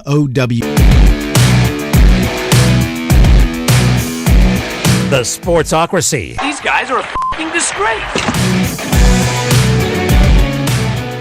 It is ESPN Asheville. It is a Football Friday. And we are previewing every game of the NFL slate, as we do every Football Friday. 1 o'clock slate on Sunday continues with the Atlanta Falcons and the New Orleans Saints. Is this a fired coach bump here for the New Orleans Saints?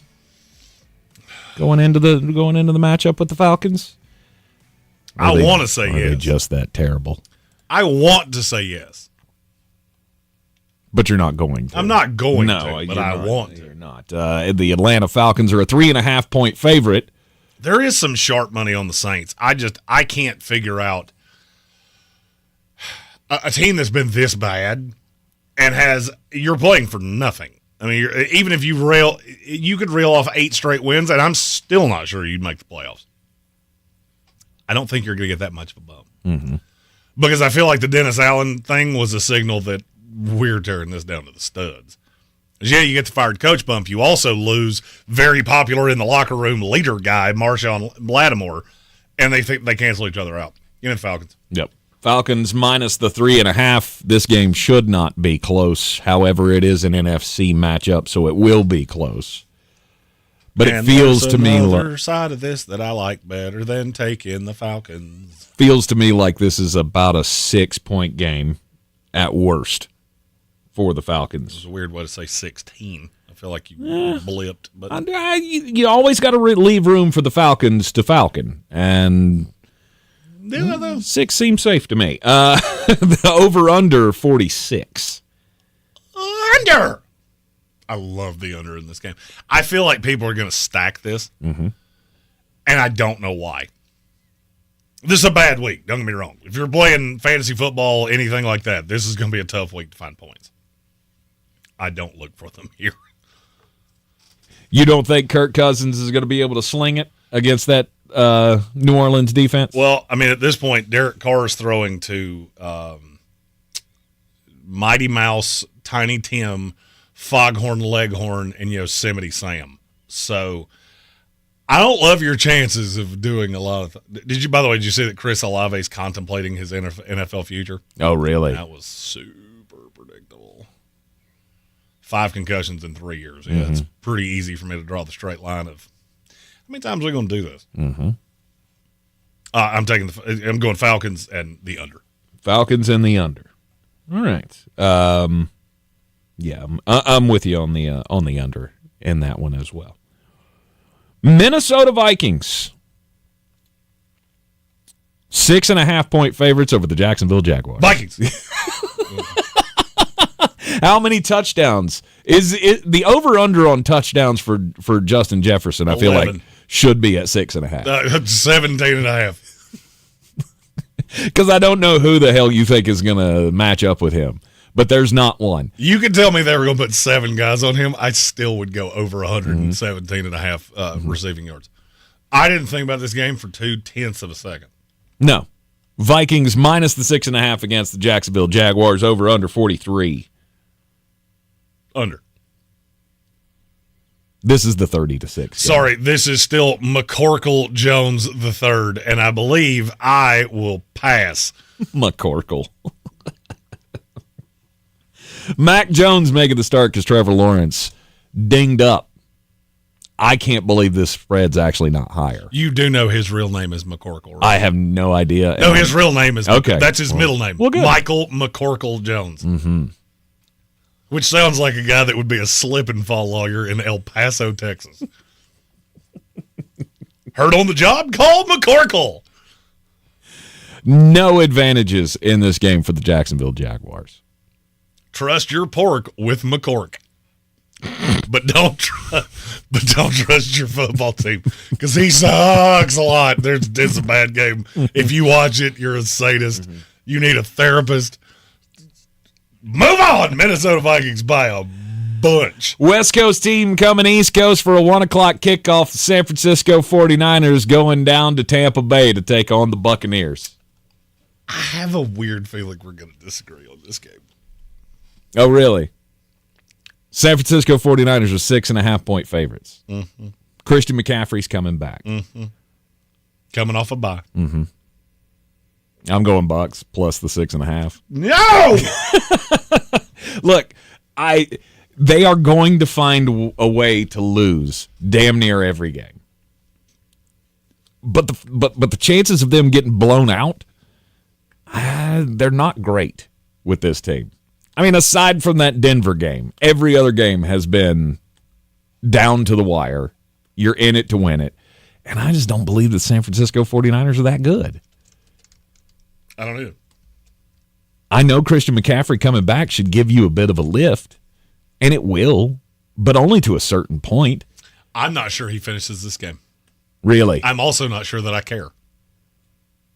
That's not how that side-to-side nonsense is not how you beat Tampa Bay. Mm-hmm. You put them in a phone booth, which is what that's how Christian McCaffrey plays. He's a satellite player. You get it to him in space. He makes people miss. I beat you by going down the field. And I'm sorry, but Juwan Jennings and Ricky Pearsall do not make me feel hunky-dunky about that. I'm taking Tampa Bay. I considered taking them in the money line. I'm not gonna, but I want to. Mm-hmm. Over the 50 for me. Because to me, this is first 1 to 30. And I do think Ricky Pearsall is going to be just fine. It is so hard for me to look at the two Mel-Batos quarterbacks in this game and go, we're going over 51. But think about the defenses. The defenses are porous.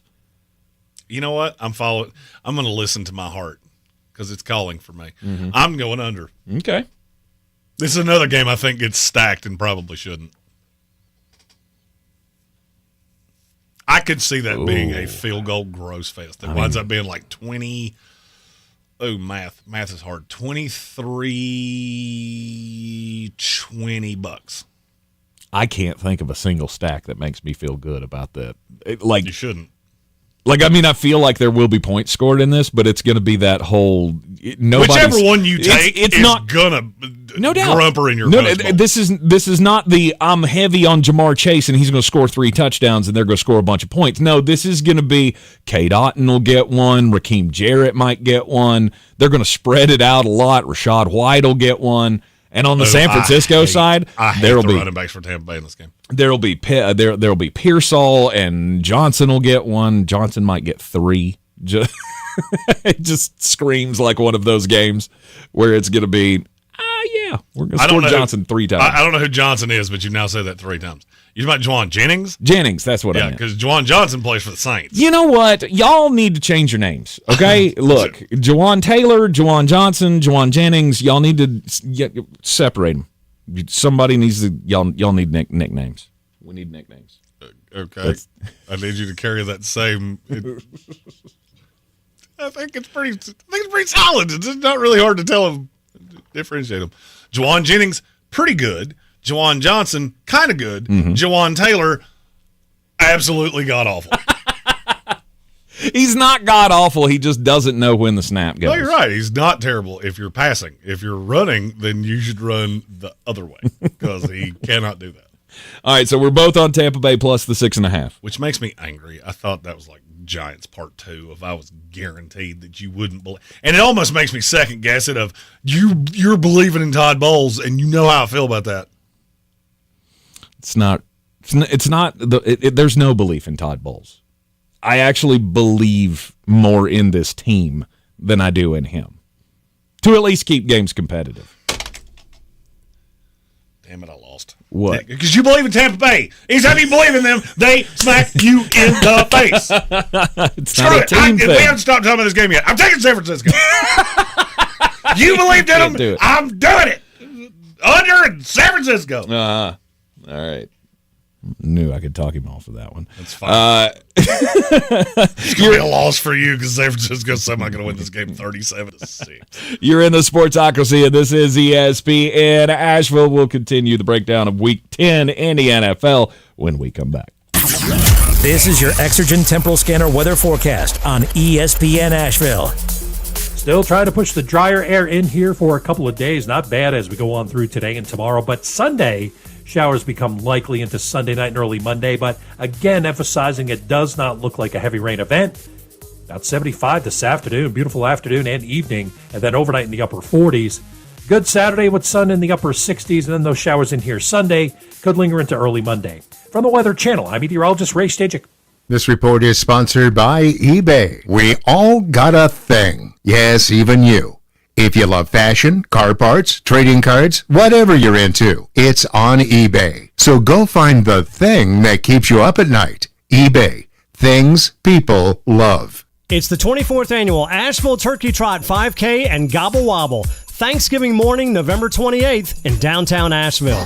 The Turkey Trot starts at 9:15. The Gobble Wobble 1 Mile Fun Run starts at 8:30. What a great way to kick off your holiday. Get out and move before you hit the buffet. Proceeds from this year's race benefit the Manna Food Bank once again. Help give back to the community and register today. Just log on to AshevilleTurkeyTrot.com. AshevilleTurkeyTrot.com. Proudly sponsored by iHeartMedia, Asheville. Well, I'm a orthopedic surgeon, board certified. Meet Dr. John Herzog, who's certainly done his share of knee and hip replacements. But these days, he's encouraging his patients to look at regenerative medicine options, now available at QC Kinetics. I'm kind of the anti-surgeon right now, and a lot of my buddies, if they hear me talking, they're going to give me a call. Dr. Herzog says advances in regenerative medicine can give your achy joints lasting relief, using highly concentrated healing agents from your own body to repair and restore damaged tissue. We take the fluid out of you, we concentrate it, and put it in an area where they couldn't normally get to and facilitate healing. Are you suffering from constant pain due to arthritis or injury? Maybe it's time to look at alternatives to drugs and surgery at QC Kinetics, the nation's leader in these exciting treatments. What could be more natural than using your own body to heal yourself? Call QC Kinetics now for your free consultation. Call QC Kinetics, 828-333-9517. That's 828-333-9517. 828-333-9517. Do better, be better every day. That's the Parks Promise. Our mission, to improve lives with every interaction. This is JW, General Manager at Parks Ford Hendersonville. Experience the Parks Promise today at parksfordhendersonville.com. That's parksfordhendersonville.com. Showtime Sports and Mountain Graphics have teamed up under new ownership by an Asheville native to better serve our community with the finest custom apparel and unique branded items at the best price. Showtime Sports and Mountain Graphics can customize whatever you, your team, business, or local group may need through high-quality screen printing, embroidery, and laser engraving right here in Asheville. Free personal delivery within Buncombe County and a reduced delivery fee anywhere in Western North Carolina. Visit ShowtimeSportsAVL.com and MountainGraphicsAVL.com. Your one-stop custom apparel shops. If you're looking to buy, sell, or invest in real estate in the mountains, you need to call the agents at Clarissa Sells WNC, brokered by eXp Realty. Check us out online at ClarissaSellsWNC.com. And did I mention that Clarissa Sells WNC loves teachers? We love teachers so much, we're giving back 25% of our commission at closing. For more information, contact us today at 828-774-6343 or ClarissaSellsWNC@gmail.com.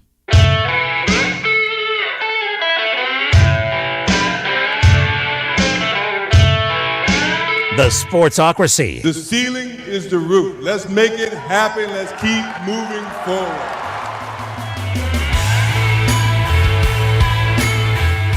The Sportsocracy is live in the Ingalls studio on a Football Friday. Indeed, making all the picks for the week 10. I almost went week 12, like fast forwarding us through this thing. The football season has gone fast enough. Let's not do that because I know what happens. Like once it's gone, and it's yeah.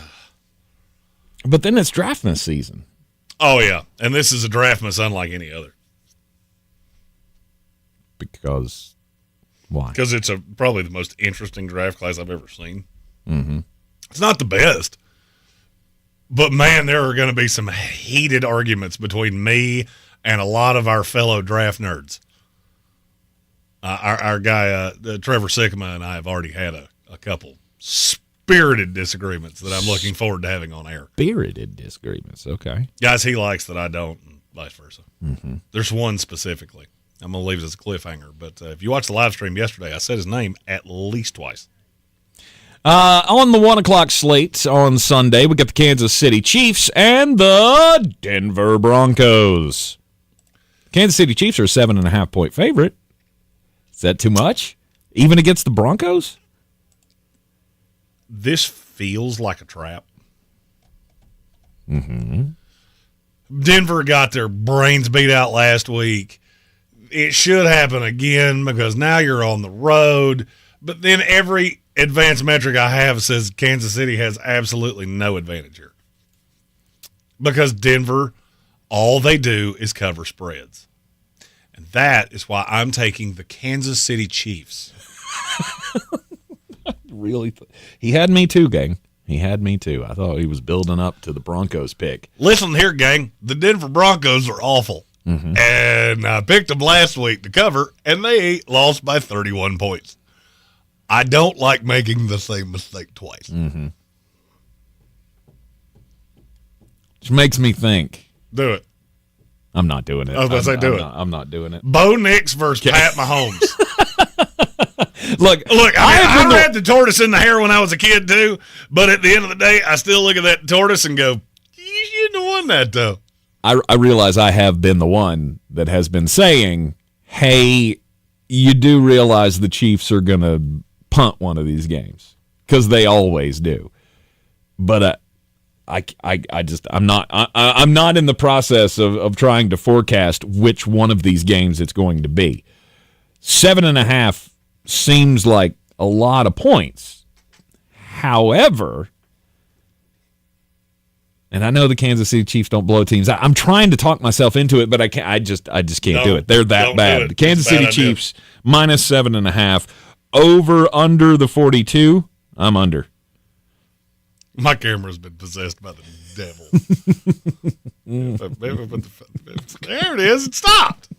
That's got to be our guest. Be our guest. If you don't watch the YouTube stream, sometimes it is highly entertaining. And watching Jeremy raise his hand to get the camera to focus in on him is just phenomenal. Yeah. Entertainment. The bad thing is I talk with my hands a lot, so the camera sees my open hand and goes, oh, you want me to do things? Just like it's doing right now. It did it again. I don't want you to do things. No. I want you to stay in place. Yep. You do what I told you to do. You were technology and I'm people. And that means I win. You're with me on the under 42? No, I'm not. Okay. I'm going to take the Kansas City Chiefs and the over. Okay. So Kansas City will win 42-3. Bingo. Over. Got the over in there. Just kick that meaningless field goal in the fourth quarter, Sean Payton. Let us know you're still in it to win it. We have a super chat in our YouTube chat, or in our YouTube comments section. Here comes the money. Here we go. Money talk. Here comes the money. Red Sea, one of these days, Jeremy's camera will stop moving. Okay, so let me explain to you why that happens. Sometimes when you get real angry, you throw two hands up and the camera starts blinking. And then it freaks out every time you get close to it because it doesn't want you to be this close. So it zooms out. Then you get further away because that's what I do. And it zooms in. You just keep doing it. And it's right in front of me. It's staring at me. I can see me zooming in and out. And it's driving me absolutely nuts. And the last time I tried to turn it off, it became possessed by the devil, and every time I hit the space bar, things just went cattywampus. Mm-hmm. I don't know. Should I read the manual? Probably. That's why they send it. But it's a lot of words. Could you draw me a picture, please? Because I'll look at a picture. Really don't want to read a book. Mm-hmm. Elsewhere in the 1 o'clock slate on Sunday, the New England Patriots and the Chicago Bears. You know who loses this game? Everybody who watches. America. Mm-hmm. Mm-hmm. Mm-hmm. Mm-hmm. Mm-hmm. You're not going to feel great again after you watch this game. No, if you want to feel like crap, watch this game. Although it is number 1 pick versus number 3 pick. Watch this game and go take down your Harris Wall sign out of your yard. That's a whole vibe of a day. If you haven't seen that video online, I don't care who you voted for. You should watch it because it is hilarious. Protect the horses. They're not safe right now. I saw Sally Field taking hers down, and all I wanted to do was commentate it as Forrest Gump. Mama always said that sometimes you don't vote the right way, and that makes you sad. And it made her sad. The Chicago Bears are at home. They're a 6-point favorite against the New England Patriots. I'm on the Patriots plus the 6. I don't know that I see Caleb Williams really making plays against that defense in that secondary. This all feels like a trap. And I've said that about like 5 games today. At some point, I have to fall into the trap. I'm taking the Chicago Bears. Okay. Because New England is not good, and they're not trying to be good. Because they want to have as high a pick as humanly possible, so Travis Hunter plays for them 1 year from now. I don't like this defense against Drake May. That just feels like Drake has a Drakean game like he had against NC State, where it started to feel like he was colorblind like me because he couldn't figure out who to throw to. Mm-hmm. I have a weird feeling that's this week. Drake May will throw multiple interceptions. If I had a hate list, he would be on my hate list this week. I don't like any of these matchups, and Chicago for me right now feels like they're not a dog or a bear. They feel like a trapped squirrel. It's not vicious in any way, but when you corner it, it will come out and try to bite you. Mm-hmm. And now they're the really pissed squirrel that just wants to nibble on your cheekbones, and they're gonna for a week. Well, we're going to give points to Gambit Fan for his comment in the YouTube channel. Hey, Jeremy, have you ever considered not using the jazz hands when you speak? Well, just saying. I got Captain Fluffernutter over here that tends to anger me from time to time, especially when he says things like, DK Metcalf would look really good in blue, and then he stares off real lovingly. I don't know why you're afraid. Why are you so afraid? You're using that word wrong. Just throwing that out there. You're using that word wrong. Steven Tow says, never have I ever wanted the Patriots to win a game more than this week against the Chicago Bears. I don't think they're going to necessarily win the game. I just don't think Chicago should be a touchdown favorite against anybody. I care so little about this game that you could tell me that the winning lottery numbers for a $200 million jackpot were going to be said in the second quarter of this game. And I am not sure I could stay focused on this long enough to hear it. Over, under 38.5. Under. That is the one thing that we can agree on this game. Under. This just has Grumperfest 99 written all over it. 16-11. Mm-hmm. Mm-hmm. We're seeing eye to eye on how this thing's going to shake out. And then the most pivotal game of the 1 o'clock slate. The Pittsburgh Steelers at the Washington Commanders. Didn't think that this game was going to have this much on it when we got to this juncture in the season, but here we are. Pittsburgh Steelers, playoff team. Washington Commanders, playoff team, division leader. And the Commanders are a 3-point favorite at home against the Steelers. Mm-hmm. What say you? I didn't think about this for 3 seconds. Mm-hmm. Pittsburgh Steelers. I'll take them in the money line. They win this game outright. Okay. This is I've been faced with this before where a line makes absolutely no sense. You think a team is getting an addition. Usually it's an injury, guy coming back from injury. This time it's a trade that should really help. And yet Vegas does not seem to give even just a little bit of excrement about it. Because a ton of this money's on Pittsburgh. The line has gone slightly down. I think it's gone down 0.5 point all week. And I think Vegas has this one wrong. And I get it. I know what you're doing. I get the better quarterback, and I'm at home. Mm-hmm. I understand it. Mm-hmm. Sometimes you have to break a rule. The only infallible rule on earth is the poodle rule. Don't go more than 5 legs on a parlay. And stop 4. sending me your tickets. 4 legs. Well, sometimes you can get a weird dog. Weird dogs would be more 3. I don't think I've ever seen a 5-legged dog. There's a joke here. I'd suggest you not. There's a joke here. Big dog. I'm taking Pittsburgh. I don't really have a great rhyme or reason to it. I think Washington's a better team, and they're at home. But everything in my being is telling me this is Pittsburgh gets a win that doesn't make any sense because they've done it all year long. Okay. I'm against you on this one. I got the Washington Commanders to cover the 3 against Pittsburgh. I feel like Jaden Daniels is just he's so special right now. I don't see the Pittsburgh defense really clamping down. I see T.J. Watt absolutely haunting his nightmares. Mm-hmm. And that rattles him enough. I hate this matchup for Washington so much because I think it uncovers something that we haven't really seen. Okay. Which is what happens when you have 2 pass rushers. Pittsburgh does. True. And now I can collapse the pocket.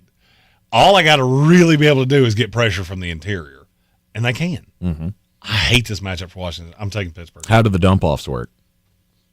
To Austin Jaden Daniels gets pressure, and he just dumps it underneath. He could. Can he not kill him that way? He absolutely could. Mm-hmm. I don't think he's going to. I don't think he's going to. I'm not getting off the bandwagon here, at least for this game. I'm not. I know you're not off the bandwagon. I'm just saying I'm not off the bandwagon for this game. I think it will continue. I don't know that Pittsburgh can take advantage of the secondary of Washington. Plus, I think you're going to see a big play or two from Marshawn. I think this will be a fun game. I think this will be a close game, but I will take the team that has been here before to win a close game. Mm-hmm. Washington Commanders minus the 3 against the Pittsburgh Steelers. For me, he's going Pittsburgh plus the 3, over under the 45. Over. Mm-hmm. Mm-hmm. Mm-hmm. Mm-hmm. I'm agreed on that as well. Over. Okay, and then 4 o'clock slate on Sunday. Let's start out the 4 o'clock slate here with the Titans and the Chargers. Chargers minus 7.5. Agreed. I didn't really even think about it. Me neither. And then? I think under the 39. Over. And I didn't think about that either. That was what I just gave you is the amount of mental capacity that I gave this game. And then I just wrote it off and wrote on. Mm-hmm. But my problem is how Tennessee scores points in this game. How? Oh, I think Tennessee will. I would say this game ends somewhere in the neighborhood of 30. I'll say 31-13. Tennessee's defense is getting a little bit worse by the week, and eventually you're going to have that game where they get completely exposed. And for some reason, I have a feeling it's this week. The team that I can't just lock down one receiver because you have 5 guys that are basically the same. I like the Chargers a lot this week. Mm-hmm. And I think you're going to see more of Justin Herbert from last week as opposed to Justin Herbert that we saw in Charlotte a month and a half ago. 425 games. We got 2 of them this week. The first 425 game is the New York Jets and the Arizona Cardinals. It's my team. You have to pick it first. I have to pick this first? Yep. All right. I am taking the New York Jets.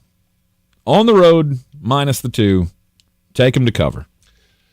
And I am taking the Arizona Cardinals because the Jets cannot deal with running quarterbacks. They haven't been able to do it for 15 years, and they're not going to do it here. Mm-hmm. And everything has broken their way for you to feel hunky-dunky because they get a win. I feel like Jeff Ulbricht's finally taken hold, and this is a game they should win, but they're the New York Jets, and so they won't.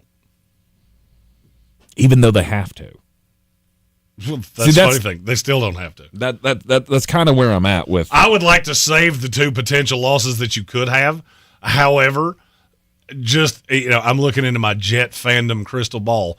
It would be the jettiest thing I've ever seen in my life for them to lose their third game against the NFC, which if you're going to lose games, that's who you want to lose to. Mm-hmm. Keep tiebreakers upright because the Cincinnati Bengals have a terrible record against the AFC. And that makes it even funnier when the full collapse happens at the end of the year. I'm taking the Cardinals. I can't believe this line moved. This line's moved 3 full points, and that is dumb. When you say they can't, they struggle with running quarterbacks. Always have. Do you think Kyler is going to have a huge running day? I think Kyler has a huge good day, period. I thought your secondary was so much better now. It is, but they also play sides. They don't. It's not going to be, hey, Sauce Gardner's on Marvin Harrison Jr., which means they're going to motion him into the slot. They're going to constantly just work against that defense. And anytime you play as much zone as the Jets do, you are super susceptible to running quarterbacks, and they are. And I don't think there's anything you can do about it. I think it's close, but I'm taking Arizona. You like the running game for the Jets in this one? I don't hate it. I actually think there is a decent shot. This goes very shootouty, which is why I'm taking over the 46.5. Mm-hmm.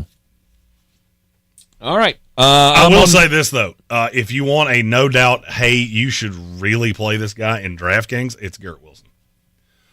Oh, but he's expensive. I don't care. He's going to have bare minimum 8.5. If it was 8.5 was the line, I'll go over on number of catches he has in this game. Okay. Not quite the yardage that Jamar Chase put up last night, but could be in the realm of catches. No, because he averages about 10 yards a catch, so it'll be 9 catches for 93 yards and a touchdown. Yeah. New York Jets and the Arizona Cardinals. I'm on the Jets. He's on the Cardinals. You're on the over, you said?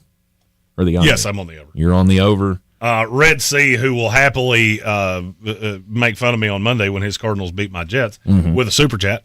Nope. Here comes the money. Here we go. Money talk. Here comes the money.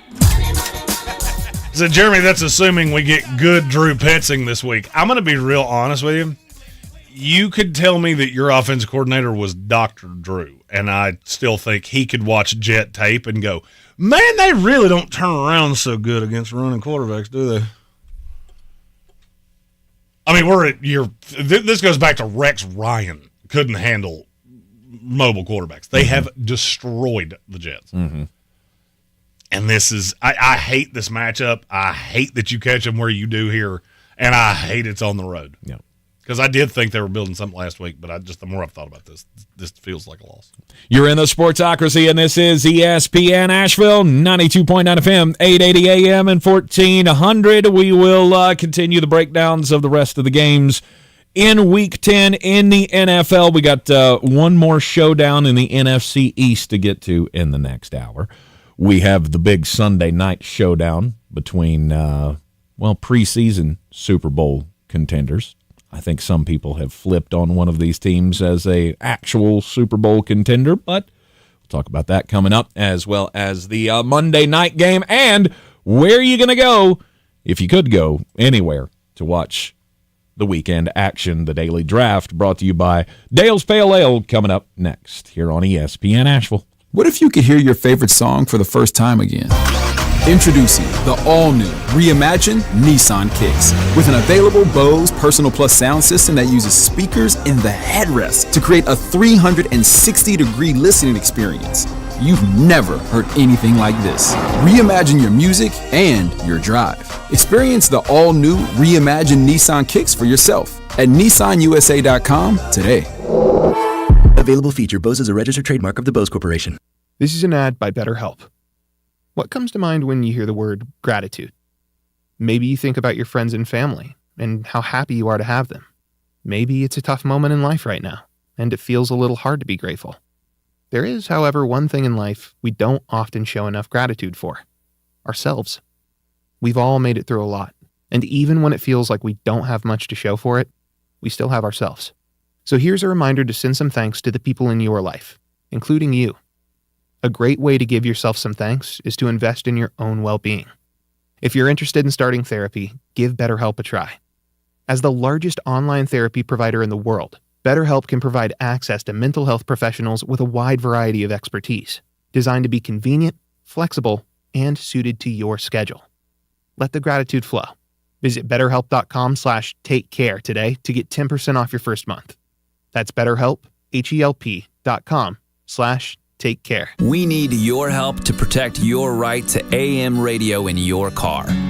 AM is always there in times of need with the key information for our community. The overwhelming majority of legislators support a bill to keep AM radio in cars, but time is running out. Please text the two letters AM to 52886 and ask Congress to bring this bill to the floor for a vote now. Text AM to 52886. Message and data rates may apply. You may receive up to 4 messages a month. Text stop to stop. A message from the station. If you're a full-time licensed electrician, Grigg Electric has an opportunity for you. Grigg Electric is now hiring. Starting pay is $26 and up, depending on experience. You'll have a company vehicle to drive home daily. Benefits like comprehensive insurance, simple IRA, and of course, pay time off. For more information and to fill out an application, go to griggelectric.com, GRIGG electric.com, or call 828-232-0021, 828-232-0021 for Grigg Electric. Showtime Sports and Mountain Graphics have teamed up under new ownership by an Asheville native to better serve our community with the finest custom apparel and unique branded items at the best price. Showtime Sports and Mountain Graphics can customize whatever you, your team, business, or local group may need through high-quality screen printing, embroidery, and laser engraving right here in Asheville. Free personal delivery within Buncombe County and a reduced delivery fee anywhere in Western North Carolina. Visit ShowtimeSportsAVL.com and MountainGraphicsAVL.com. Your one-stop custom apparel shops. If you're looking to buy, sell, or invest in real estate in the mountains, you need to call the agents at Clarissa Sells WNC, brokered by eXp Realty. Check us out online at ClarissaSellsWNC.com. Download our free app on Google Play or the App Store. Type in Asheville Home Search. You'll be able to connect with our team and see all the available homes for sale in our area. For more information, contact us today at 828-774-6343 or ClarissaSellsWNC@gmail.com. This is where it starts, where your story begins. This is the trail you blaze yourself. And step by step, you get stronger, faster, better. This is where it starts. How will you finish? Ingalls, we're with you every step of the way. This is your Exergen Temporal Scanner weather forecast on ESPN Asheville. Still trying to push the drier air in here for a couple of days. Not bad as we go on through today and tomorrow. But Sunday, showers become likely into Sunday night and early Monday. But again, emphasizing it does not look like a heavy rain event. About 75 this afternoon. Beautiful afternoon and evening. And then overnight in the upper 40s. Good Saturday with sun in the upper 60s. And then those showers in here Sunday could linger into early Monday. From the Weather Channel, I'm meteorologist Ray Stajic. This report is sponsored by Lowe's. As we're recovering from Hurricane Helene, count on Lowe's for help with cleanup and repair. With necessities like roofing, lumber, and electrical in the quantities you need. Visit Lowe's in-store or online to find out about relief efforts in your area or get emergency supplies now. It's time to kick off the perfect tailgate and take your team to Ingalls. Chips and guac made fresh in store every day. The best meat in town packaged fresh every day. And smiling faces giving you their best every day. Let's be real. In the South, football season is our favorite season of the year. There's a lot to smile about, especially with deals like these. Ingalls. Low prices, love the savings. Storm Pro Solution is here to help you in your time of need, providing top roofing and water damage restoration services, tree removals, and storm damage assessments. Call Storm Pro Solution at 828-318-7096. To all you tool people out there, has Harbor Freight got a deal for you? Big savings every single day this November. Because we know that right now, when the price of everything only seems to go up, you need a place where prices stay low. So shop in-store or online for quality tools you can trust at prices you'll love every day. Whatever you do it for less at Harbor Freight. From the Ingalls Studios, this is ESPN Asheville, WPEK, W225CJ Fairview, WMXF Waynesville, and iHeart radio station. Now, your chance to win $1,000. Just enter this nationwide keyword on our website. Money. That's money. Enter it now. It's your chance at an inflation vacation. Go to ESPNADL.com and good luck. Live from the Ingalls studio. I can't wait to play with myself every day. The Sportsocracy. Damn the devil to hell! Let the big dogs eat! Let them on the field! Come get you some of this. Fire them cannons! By golly, put more powder in those things. He couldn't take any more disappointment. Oh my God. The Jets killed him.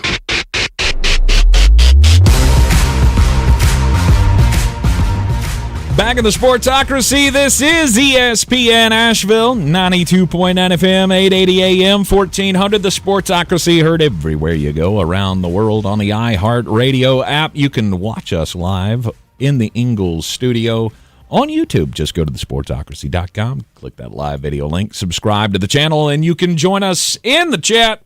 And if you join our House of Reprehensibles, you'll be able to see what I announced yesterday, which is after Thanksgiving, will be doing it's not quite daily. I kind of almost want to leave it ambiguous the way Stephen A. Smith does. I want to do like 3 of these a week of, we're going to call it Morning After with Jeremy Green. Mm-hmm. That was said in the YouTube chat. Stephen Towd said it 4 months ago, and it went in one ear and it went out the other, and it never at any point touched my brain. Yep. Because I read it and saw it as a whole new idea. Right. And then, and it'll be an uncensored, raw life stream every so many days where I can say wordy dirts. There you go. Because we're not on the radio box. I like that. Yeah, and unfortunately, Dudes on Dudes was taken. Oh, shoot. That was my 1, 2, and 4. Shucksy. Might as well not even do it now. Mm-hmm. It is that time here on a Football Friday. Football Friday! To do the daily draft. It is where you're going to go this weekend. If you could go anywhere. I can't go anywhere this weekend because I'm going to be at a wedding in Charlotte this weekend. Are you a big wedding guy? I'm not a big wedding guy. You don't enjoy the weddings? Not really. It's So, the booze is good. Now, here's my question. Who shows up at the wedding? Is it old tank, new tank, hurricane tank, or polyester tank? Who shows up to the wedding? Yeah. Which version are the lovely bride and groom getting? Because old tank's going to complain the music's too loud. Hurricane tank's going to be running the music. So new tank might make out with the mother of the bride. So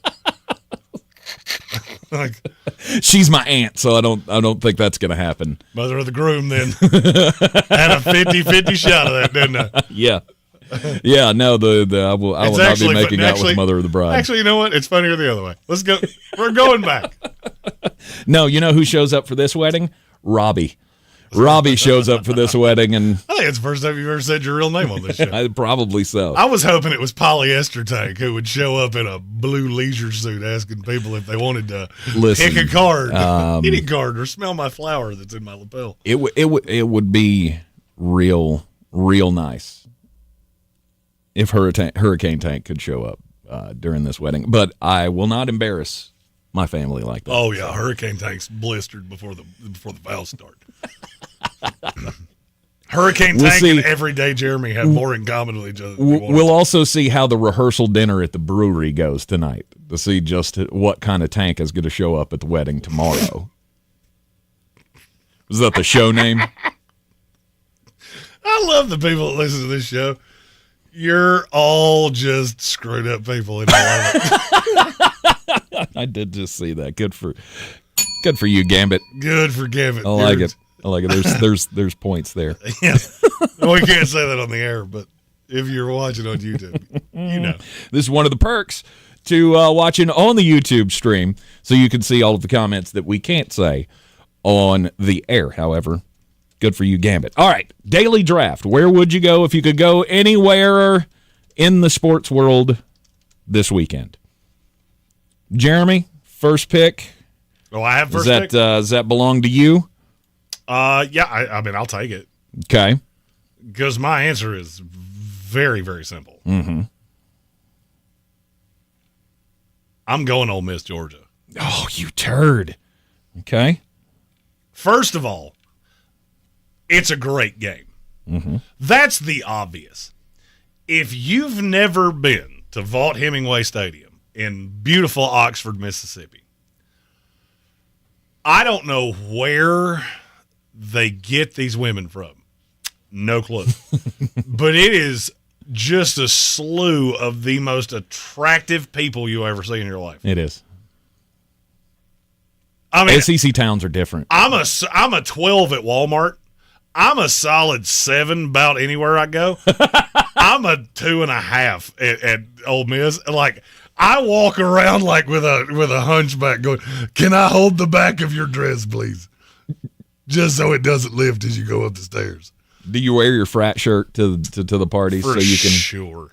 I make up a frat. Because the ugliest of the SEC frat bros, they can land some dimes.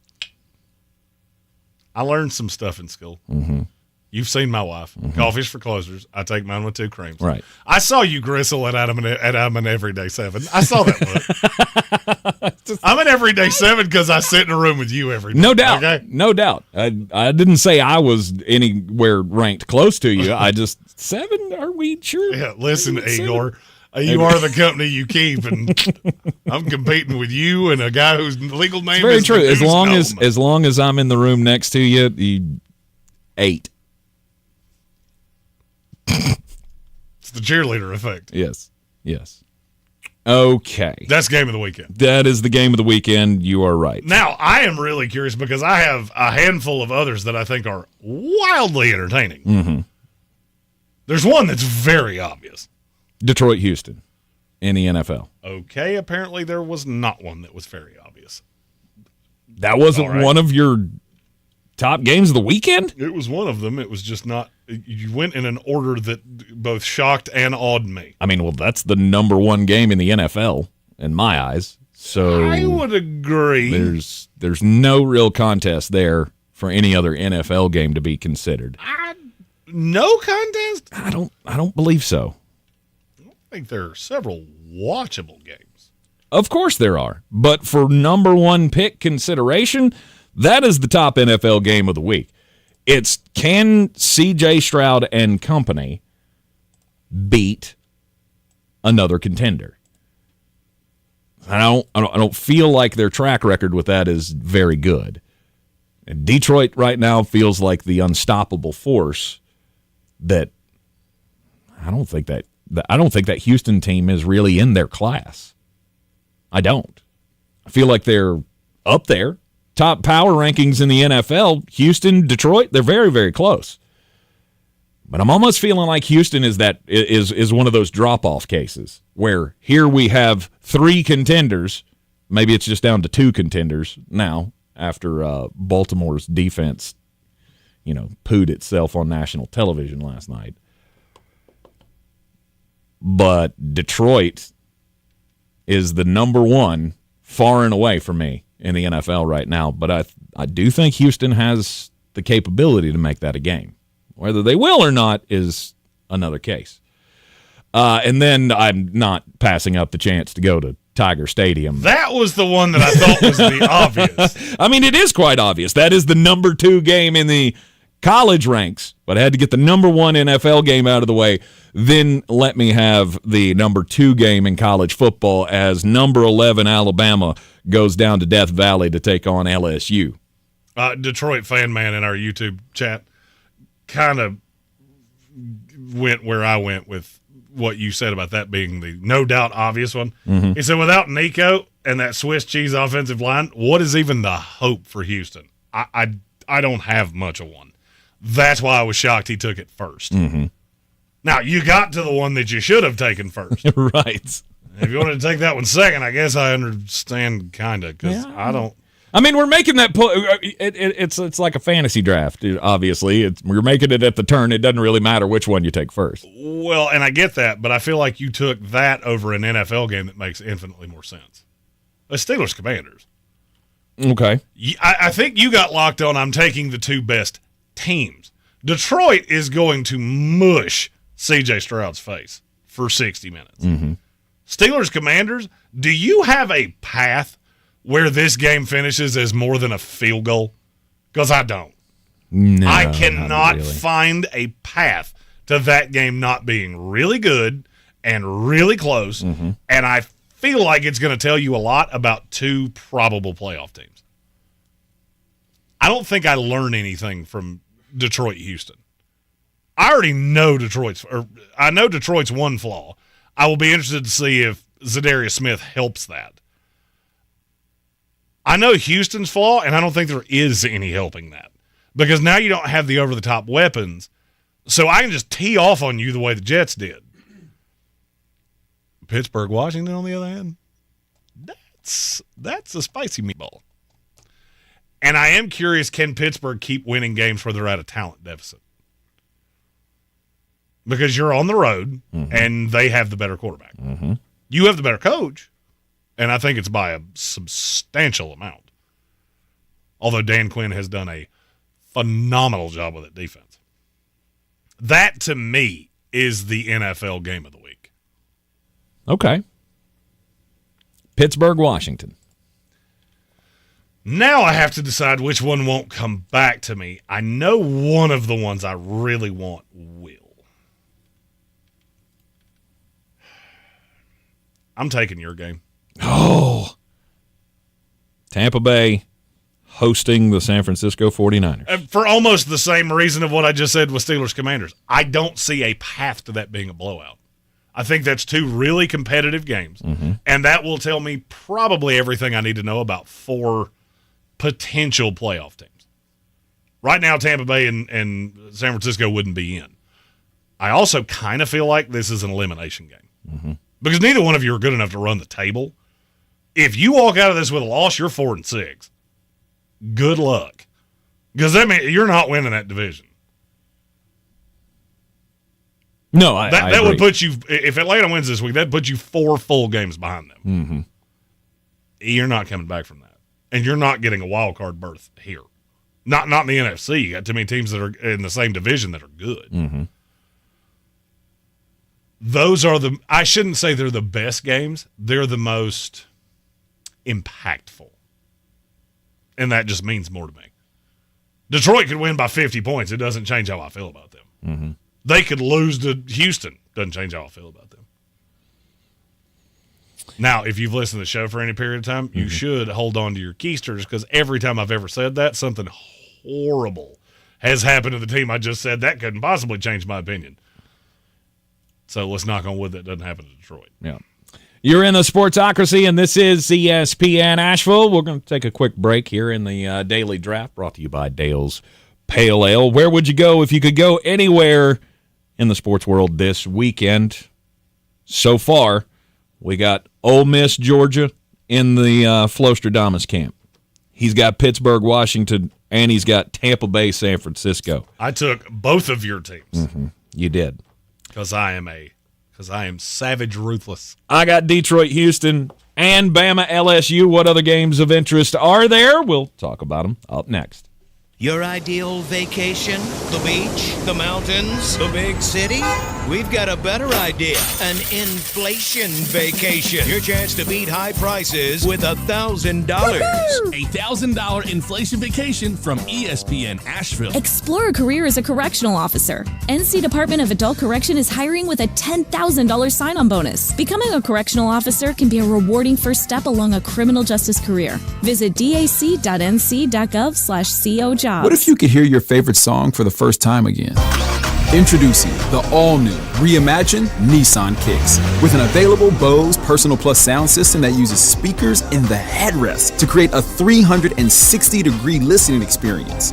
You've never heard anything like this. Reimagine your music and your drive.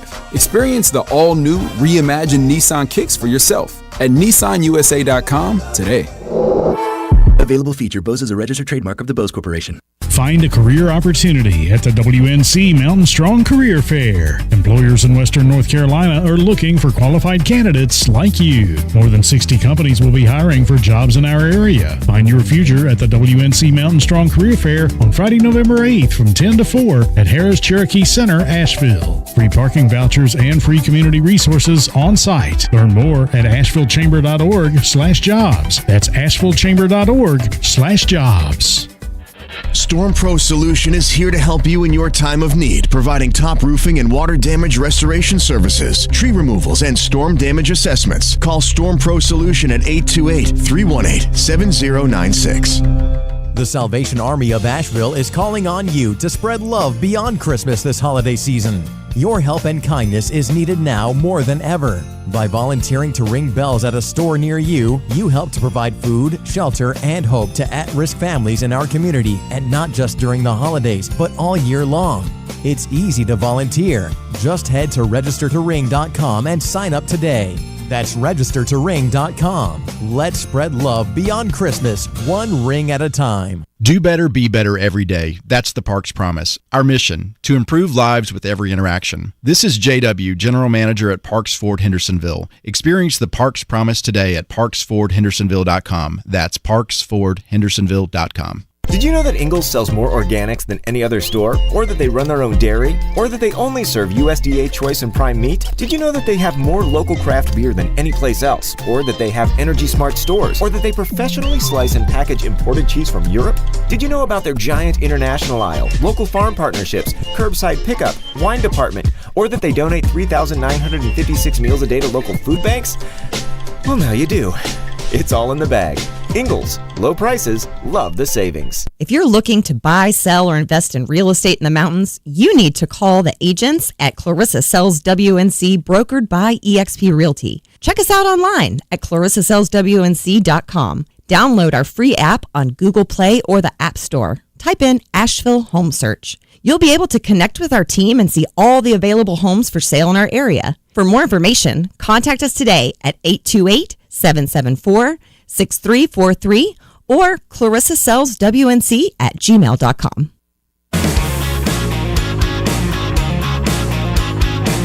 The Sportsocracy. We're just dumping a bag of hammers.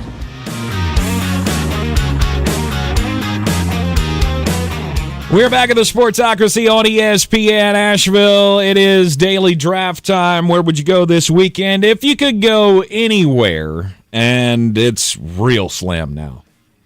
My view, anyway. After the first 5 picks of this there's draft. There's still good ones? Are there? Oh, yeah. Because I'm not sure how many good ones are still left. Well, I mean, just understand that you're looking at the same slate that I had to look at to pick bangers. Mm-hmm. And if you're wondering why we've gone through 2 hours and not had a banger segment, it was a little thin. Every team in the top 15 that's not playing each other outside of one is at least an 11-point favorite this week. Yes. That is difficult to gamble football. And the closest matchup that he was talking about, that's the Miami-Georgia Tech game. Which that game being at 11 makes me feel like that's not near enough. There's a pick coming up on that at the end of the hour. All right, so it's my turn here to take the next game in line. And like I said, I don't have a lot of hopes for many of these games. However, there are at least 2 college games that should still be on your radar. 2 of them? Okay. Well, I'm going to go back to the NFL. I'm going with your game. You took my teams, I'm taking your teams. You? New York Jets at the Arizona Cardinals. You remember that thing I said about I really want to pick the game that's not going to come back to me? I did that wrong. New York Jets. I've already taken them minus the 2. Jeremy's taking the Cardinals plus the 2. Either way, I feel like this game comes down to the end. It's going to come down to a last possession type scenario, and who takes it? I know definitively that I'm letting my fan hat distract me here, that I'm looking at 15 years of evidence of these are games the Jets lose. Mm-hmm. I also see a very wide range of outcomes. Because you could tell me that the Cardinals win a game where they control it by running the ball. James Conner has a big day. Kyler Murray has a big day running it, not passing it. And it's not real fun to watch. You could also tell me it came down to the final possession. You could also tell me that the Jets absolutely force Arizona to hold their pocket for 60 minutes. I believe it all. There's nothing in that I'd go, no, that can't happen. And that was my deciding factor of I had 2 games that I cannot see not being close. I can see that game not being close on both sides. All right, and then I am going to go back to college ranks for this one. I'll bet he picks the wrong game. Probably so. I mean, I feel like this might be a little off the beaten path, but Colorado and Texas Tech feels shootouty to me. What? You don't think there's 100 points going to be scored in that game at least? Well, the only problem is that 72 of them are going to be scored by Colorado, and that game's going to be over midway through the second quarter. You think so? Not really, no. Okay. To me, that is as unappealing of a college football game to watch as you will ever see. Why? Because there's 2 teams that are absolutely horrifically bad defensively. Mm-hmm. And so, yeah, I'm going to see a lot of points. I'm just not going to see a lot of good football. Mm-hmm. It was on my list. I was saving it for last potentially if you had taken everything on my list, which you have not. Right. I don't find Colorado to be that much fun to watch. Travis Hunter is. Shedeur Sanders is at times. Mm-hmm. Other than that, they're not real fun to watch. But against a team that doesn't play defense, that's going to be fun. And I guess that's where you and I differ. That's fun to you. That's not fun to me. If I wanted to watch 2 teams that can't stop each other, I'll just watch any team that played in the Pac-12 play against any other team that played in the Pac-12. Or the Bengals and the Ravens. They at least did force some punts. And to me, that was just really good offense against mediocre defense. Mm-hmm. This is good offense against god-awful defense. It was on my list. It just wasn't this high. Okay. 2 for you. BYU, Utah. Mm-hmm. That was not hard. I don't know why people sleep on Utah so much. I don't know why people, and I meant the state, not necessarily the individual team. Mm-hmm. Both of these teams are reasonably good. The problem with Utah is that they don't have a quarterback. Mm-hmm. BYU is a team that nobody wants to play. I guarantee you, every one of these high-end Power 5 conference teams is looking at BYU going, don't let them in here. Don't let them in here because if we lose to them, we're never going to hear the end of it.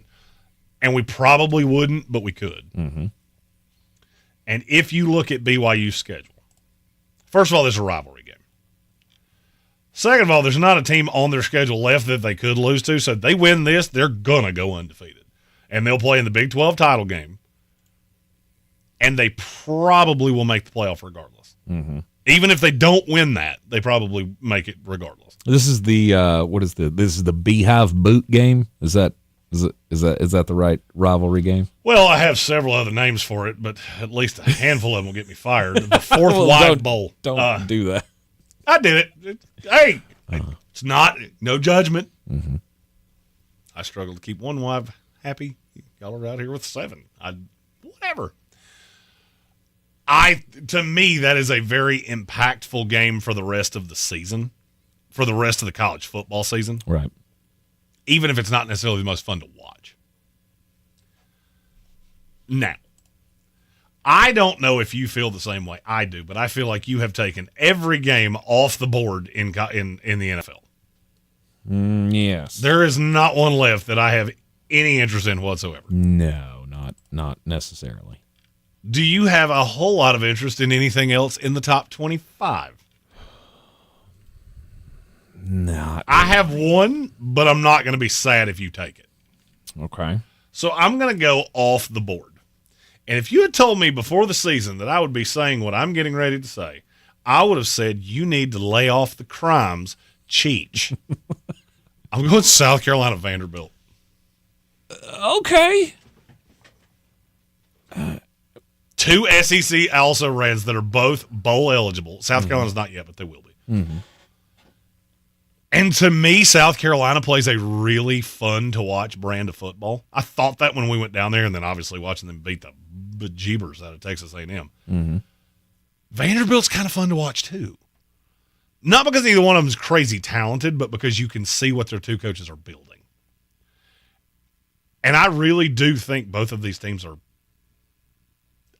I'm almost reticent to say it, but I think they're both good. When you and I walked out of the stadium in South Carolina after they played LSU, we both had the same feeling. The better team did not win this game. LSU was not better than South Carolina. They were not. And I stick there now. I think this is 2 good SEC teams that have logos on their helmet that you're not used to seeing between 2 good SEC teams. All right, fair enough. And if Georgia Ole Miss goes the way I have a funny feeling it will, great chance that I'm watching the second half of that one instead. Interesting. Okay. All right. I see where your mind's at. I don't like where your mind's at, but I see where it's at. All right, last pick, or last round of picks for me. These should be good. Yeah. Well, Indiana, Michigan. That was one of the ones still on my list. Indiana, Michigan. Indiana at 9-0. Just for the fact that I don't know that there has been a more important, impactful game in Indiana, in Bloomington, on a football field than this one in a long time. I would agree with that. You're 9-0, and when was the last time you beat Michigan? 1874. Right. I mean, I get that you're number 8 and they're unranked and you're a 2-touchdown favorite, but that still looms large. The brand of Michigan could make this game interesting. Indiana is doing a lot of things. I noticed this when game day was there. They're doing a lot of things that they haven't done since we had elected officials that would make Donald Trump look like a Tonka toy. Mm-hmm. You can deduce that however you want to. Mm-hmm. Strom Thurmond, Google it, learn a book. I am dumbfounded by how good this Indiana team is. Right. Hey, Kurt Cignetti was the head coach at Elon not that long ago. And for him to be this good and to have been this under the radar for as long as he has is shocking to me. Here's the other layer of this game. You do realize that if they beat Michigan, they, going into a bye week, have Ohio State the following week. If they were to just mush Michigan, I don't see a way I can pick Ohio State against them. Really? Who has the better quarterback? Mm-hmm. Indiana. Mm-hmm. Who has the better coach? Indiana. Really? I like Kirk Cignetti. Okay. And I don't like Ryan Day at all. And I've said this team is overrated. And that would set up probably the most impactful game we've had in college football all year long. Yeah. Okay. Again, I see where your head's at on that one. My final selection. Oh, and I should state this. I'm not picking that game. Yeah. I will take Indiana to win that game by 1 billion D points. Yeah, my final selection, I know it's not even going to be on your board, but I have to take it. Are you going super off the board here? I am going super off the board because I'm not. Look, Saturday's booked, Sunday's booked. What's not booked is tonight. Oh, God. I'm going to Kansas. I am going to basketball because, damn it, basketball season has started, and we got 2 top 10 teams going at it tonight, and apparently, It's not important enough to put on the radio, but you can watch it on television on ESPN2. Number 1, Kansas against number 9, North Carolina. That was new tank. Maybe a little hurricane thrown in there as well. Number 1 against number 9, you're an idiot if you don't think that game is worth watching. I don't really care about early season basketball because these teams are so different by the end, but I can't fault you for that. Now, I'm not going to lie. That was so far off my board that I thought you were about to say, I'm going Iowa UCLA. You're picking that one? And I've aggressively wagered it. And even I was going to go, are you sure about that? Because that's not going to be a whole lot of fun to watch. Mm-hmm. All right, what is your final pick? You took the one I really wanted. Which was Indiana, Michigan? Mm-hmm. I'm going to call my shot here of there's still a game on the board with a top 10 team. Mm-hmm. I don't love the team they're playing, but I don't love them either, and I think this could be a hangover. Mm-hmm. I'm going Washington, Penn State. Okay. Washington and Penn State. There's another one that I think will be closer than people think. There's a hangover? What do you mean a hangover game? Like Penn Penn State's not going to bring it in this game? It's not that I think they won't bring it. It's I think it is so deflating to lose a game the way they did. You're inside the 5-yard line twice and you scored no points against a team that you did a pretty good job against defensively. And I could just easily – Drew Aller is my number one knock on him as an NFL prospect. He has every physical tool you could ever want. He has a 10-cent brain because he overthinks everything he does. Now you go up against a team – Washington's defense is not to be trifled with. Do you know the defensive coordinator of Washington is? No. It's old num Steve Belichick. That's right. I forgot. Old nums. Yeah. I think that is more upset alert than anybody could possibly ever have thought. Because Washington's not good and they don't score points, but their defense is pretty awesome. Mm-hmm. I mean, if that happens, you just fire James Franklin right now. If you're a Penn State fan, and this is going to sound a little weird, if you're a Penn State fan and you're looking for the future of your program, I would be the biggest Washington Husky fan on the planet. Because if you lose that game, you're not making the playoff, and there's nothing you can do about it. Mm-hmm. And that's probably enough. That's probably enough for you to go, all right, we've done this too many years. You've been a top 10 team. You can't beat anybody that's any good. You prey on the dregs of the Big Ten. You wind up winning 10 games every year, and you're not a threat to anybody. We're going to go get somebody that could. Mm-hmm. All right, there's your daily draft. Where would you go if you could go anywhere this weekend, including college basketball tonight with the big matchup between Carolina and Kansas? It could be a fun-filled weekend. I will say the listeners of our show that comment in the YouTube, you lost as soon as you said the phrase basketball. I could have taken Kennesaw State and a culinary school, and I still think I would have won, according to them. Mm-hmm. Well, that's fine. You're in the Sportsocracy, and this is ESPN Asheville. This is your Exergen Temporal Scanner weather forecast on ESPN Asheville. Still trying to push the drier air in here for a couple of days. Not bad as we go on through today and tomorrow, but Sunday, showers become likely into Sunday night and early Monday, but again, emphasizing it does not look like a heavy rain event. About 75 this afternoon, beautiful afternoon and evening, and then overnight in the upper 40s. Good Saturday with sun in the upper 60s, and then those showers in here Sunday could linger into early Monday. From the Weather Channel, I'm meteorologist Ray Stajic.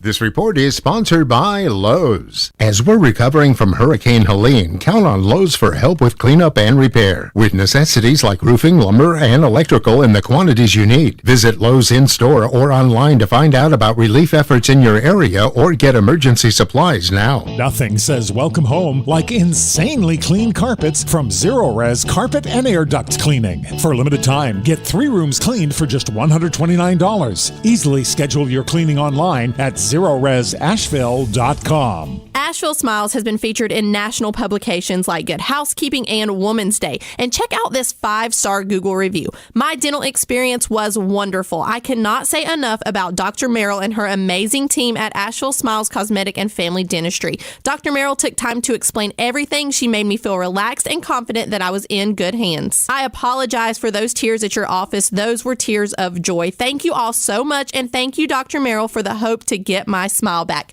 Check out Asheville Smiles online at ashevillesmiles.com. Haywood EMC, your local Touchstone Energy Cooperative, is powering a brighter future for our community by offering college scholarships, education grants, athletic camps, and much more.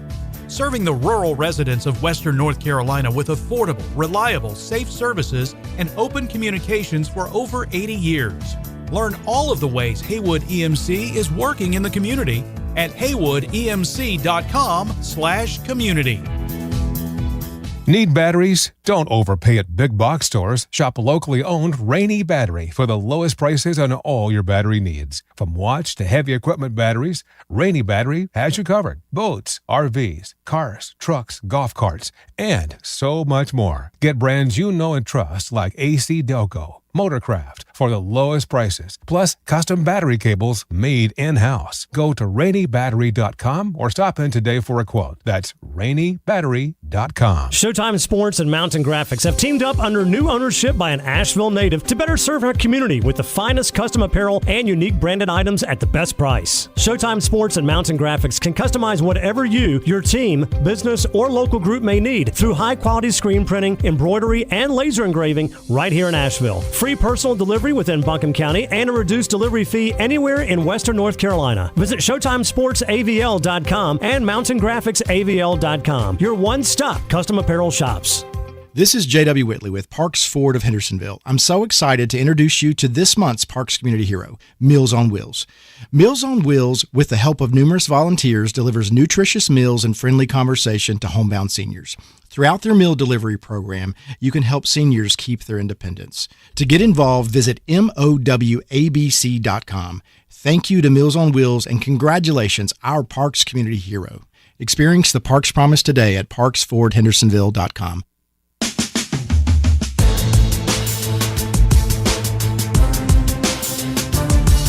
The Sportsocracy. That is some good, clean family fun there, eh, Cott?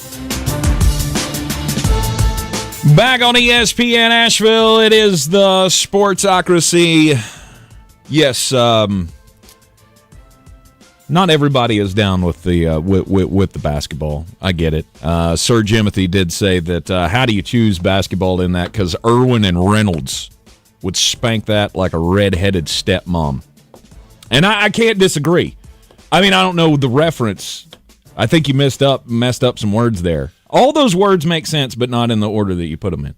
Yeah, but because if that's happening behind a closed door. That is not meant. Let's not. Let's. Wow. Wasn't thinking it that far, but okay. Yeah, you knew as soon as you said it. Buncombe County. Don't lie to me, Tank. I know where your brain's at because your brain and my brain are pretty close. The Buncombe County High School Football Game of the Week will be on the air tonight, 92.9 FM, and on News Radio 570 WWNC. We got Irwin and Reynolds for the MAC championship tonight. Irwin with a chance to unseat the Rockets as they have stood atop the MAC for 58 years, it feels like. We've got the big one on ESPN 1400 up in Haywood County and TuscolaRadio.com. Tuscola Mountaineers against the Pisgah Bears. Again, to me, one of the biggest surprises is the fact that Pisgah's football field survived the flood first, and second, that whatever damage was done to it was able to be done in the last 3 weeks.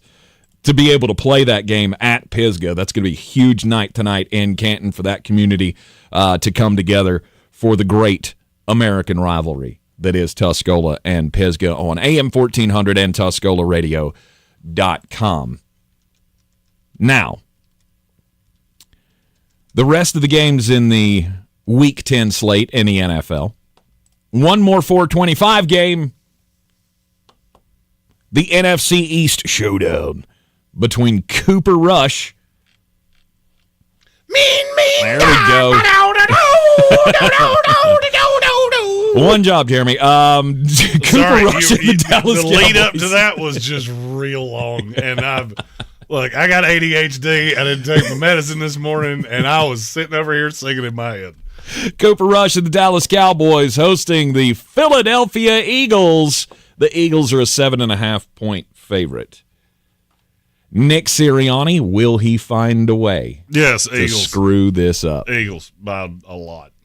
See, and I agree, because Cooper Rush and Dallas are that bad.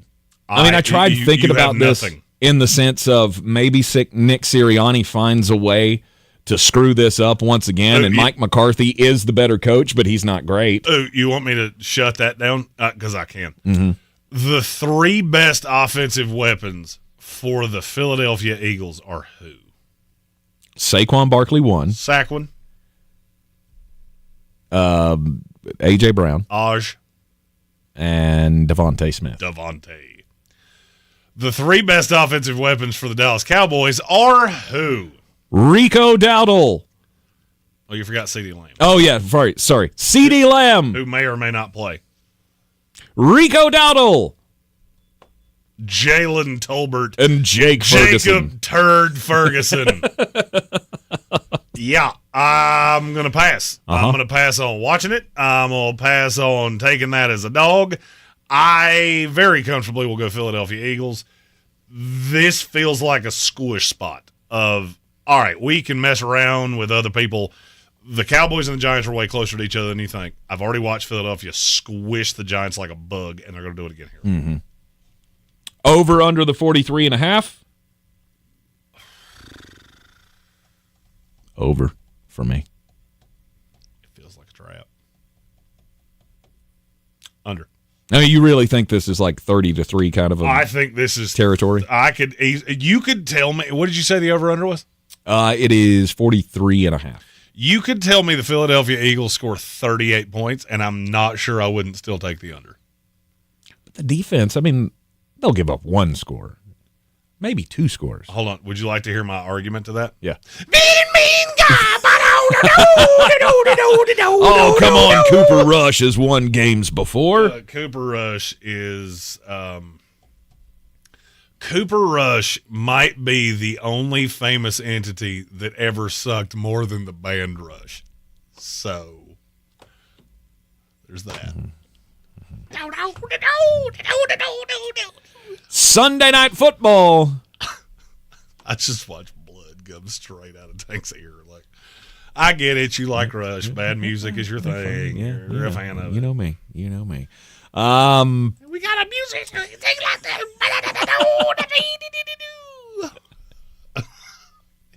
So who beats who worse? The Philadelphia Eagles beating the Dallas Cowboys, or NC State beating Presbyterian tonight in basketball? I'll bet you I watched the same 0 seconds above. Okay, just curious. That's not true. I was just wondering how close you thought that game. Red Zone will show me every time Philadelphia scores, which means I'm probably going to accidentally watch a lot of that game, whether I wanted to or not. Let's go Sunday Night Football, Detroit Lions, Houston Texans. Detroit is a 3.5-point favorite, and that is stupid to me. I want to take Houston so bad, but I'm not going to. I want to take Houston so bad. Not because I think they'll win, but this being a 3.5-point spread in Houston means that this will be almost a touchdown in Detroit. And that feels a touch disrespectful to me. You also get recency bias. What people forget is that Houston dominated the first half of that game. They just couldn't score. And then the second half, Aaron Rodgers came out with his back against the wall and did Aaron Rodgers things. I don't think Houston is markedly worse today than I thought they were a month ago. And a month ago, I would have laughed at this line. Where the difference falls in for me is that I do think Detroit is markedly better than I thought they were, and they're the best team in the NFL. So I will take Detroit. I'm doing it begrudgingly. I'm doing it under protest, and I want that to be very clearly known because I have got the biggest sinking feeling that this ends up being Houston loses by 3 that maybe I've ever had in all the years we've been picking NFL games on this show. But you're still on Detroit. Yes, minus because I'm a big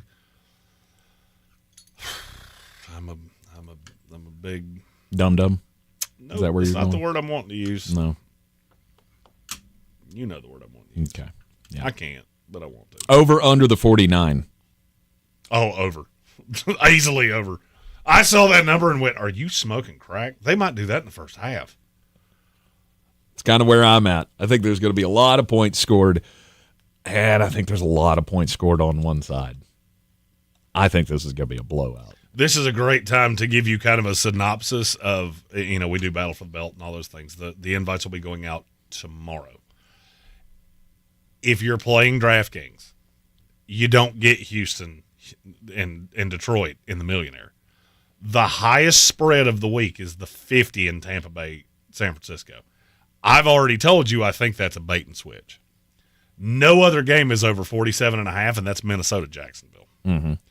This is going to be one of those weeks where you see the lineup that somebody put in the millionaire that made them a millionaire, and you go, are you a witch? Because none of that makes any sense. Mm-hmm. My lineup for the millionaire, I left over $1,000 on the table because I have a cheap receiver from Buffalo. Mm-hmm. I have a cheap receiver from somewhere else, and I can't remember now off the top of my head. I can't remember where that was. San Francisco. It may be San Francisco. Ricky Pearsall. And I just looked at my lineup and went, I have never needed a shower worse after setting a fantasy football lineup in my entire life. Mm-hmm. Mm-hmm. All right, and then final game of the week, Monday Night Football. Do we have to? 8:15 start. Can we not just not? The Miami Dolphins and the Los Angeles Rams. If they played this game in my backyard, I'd move. Really? No interest in this game at all? Not even a little bit. I can't figure out why the line is moving the way it is. Where's it moving to? We're down to LA Rams -1. Mm-hmm. That is stupid. Agreed. Give me the LA Rams. Precisely. Your secondary is bad. If you're Miami, look, this is an easy over for me. Yes.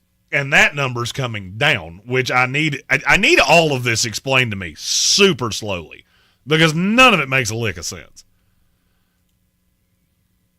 And I feel like it's probably baiting me, but it also could be. Vegas has always kept kind of a weird belief in Miami, and they've always kept the Rams kind of at a distance. I've never been able to figure that out.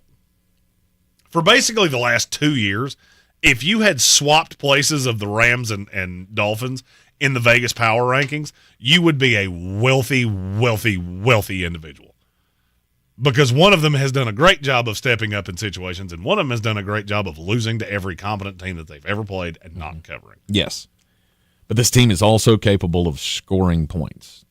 As we saw, this will be first one to 40 wins. As we saw last week, I talked a lot of smack last week about Tua Tagovailoa, doubted that he was going to be able to put anything up against the Buffalo Bills, and that was an error in judgment. I should not have been that way. Tua looks fine. I thought he played really well last week for the most part. And I think there'll be a lot of points. I think it will be over the 50.5 that DraftKings is showing right now. For sure. And it's idiocy to me that the Rams are just a 1-point favorite. You're getting an absolute late hammer for fantasy football of there are going to be a lot of you as we're narrowing down here into playoff time that you really need a win. And there are going to be a slew of you that are up 50-plus points going into Monday night, and you're going to lose. Mm-hmm. Is this a breakout week for Jalen Waddle? It should be. Mm-hmm. I don't think it will be. He's been taking that much out of the game plan. It is dumbfounding to me how irrelevant to this game plan he has been. Now, there is a possibility that Mike McDaniel has seen this too, and I know he's seen it too. The question is, why is it happening? Because I feel like if it was just as easy as we've got to game plan him touches, we would have done that last week. You didn't. And so I don't know what's happening. I can't put my finger on what exactly is happening. Is he still hurt? I don't know. He doesn't look like an elite receiver in this league. He looks strikingly like Odell Beckham Jr. You can do something good every once in a while and then complete irrelevance. Puka Nacua, is he playing? He should, yes. He didn't get suspended for throwing a punch last week? Okay. All right. I'm just trying to figure out how this game gets how this game is so close in the spread. And unless you think Puka's getting thrown out of this game early, which I don't. I don't either. I think he'll be quite buttoned up after getting thrown out of last week's game. This one was an easy one. Again, we're both on the Rams. We're both on the over for Monday Night Football this week. It's that time, Jeremy. Bangers. Time to put your money where your mouth is. We'll have the picks of the week from Flostradamus when we come back here on ESPN Asheville. With 2 convenient locations, Singleton's Automotive will keep your vehicle on the road. Singleton's offers routine maintenance, BG services, tires, inspections, alignments, and more in their family-owned shops. Singleton's Automotive is hiring technicians for both locations. Receive competitive pay and benefits depending on experience. Visit singletonsautomotive.com. That's singletonsautomotive.com. Car care with character. Colway is the place to be on Saturday, November 16th as WCU football takes on VMI. Come cheer on the Catamounts and celebrate the 50th anniversary of E.J. Whitmire Stadium. Advanced ticket sales start at just $16 for adults and $11 for kids. Kickoff is at 1 p.m. on the beautiful campus of Western Carolina University. For tickets, visit catamountsports.com or call 800-34-GO-WCU. Go Cats! To all you tool people out there, has Harbor Freight got a deal for you? Big savings every single day this November. Because we know that right now, when the price of everything only seems to go up, you need a place where prices stay low. So shop in-store or online for quality tools you can trust at prices you'll love every day. Whatever you do it for less at Harbor Freight. After the devastation of Hurricane Helene, CareSource has been inspired by the strength and compassion of our North Carolina friends and neighbors. To support our recovery and replenish vital food banks, the CareSource Foundation has donated to Beloved Asheville and Manna Food Bank. We invite you to help too. To learn how, visit belovedasheville.com and mannafoodbank.org. We're all in this together, and together, we will rebuild. A public service message from CareSource. This week in the Buncombe County Game of the Week, we're going to decide the MAC Conference title as Reynolds is at Irwin. Both teams are undefeated in conference play. This is going to be a great matchup. Bojangles' Countdown to Kickoff show starts at 6:30 with the kick at 7. On ESPN 1400 and TuscolaRadio.com, it's the Battle of Haywood County, Tuscola at Pisgah. Chris Kelly and the guys will have the Mountaineer Countdown to Kickoff show starting at 6:30 with a kick at 7:30. The best high school football coverage is on News Radio 570, WWNC, and ESPN Asheville. This is where it starts. Where your story begins. This is the trail you blaze yourself. And step by step, you get stronger, faster, better. This is where it starts. How will you finish? Ingalls, we're with you every step of the way. If you're looking to buy, sell, or invest in real estate in the mountains, you need to call the agents at Clarissa Sells WNC, brokered by eXp Realty. Check us out online at clarissasellswnc.com. And did I mention that Clarissa Sells WNC loves teachers? We love teachers so much, we're giving back 25% of our commission at closing. For more information, contact us today at 828-774-6343 or clarissasellswnc@gmail.com.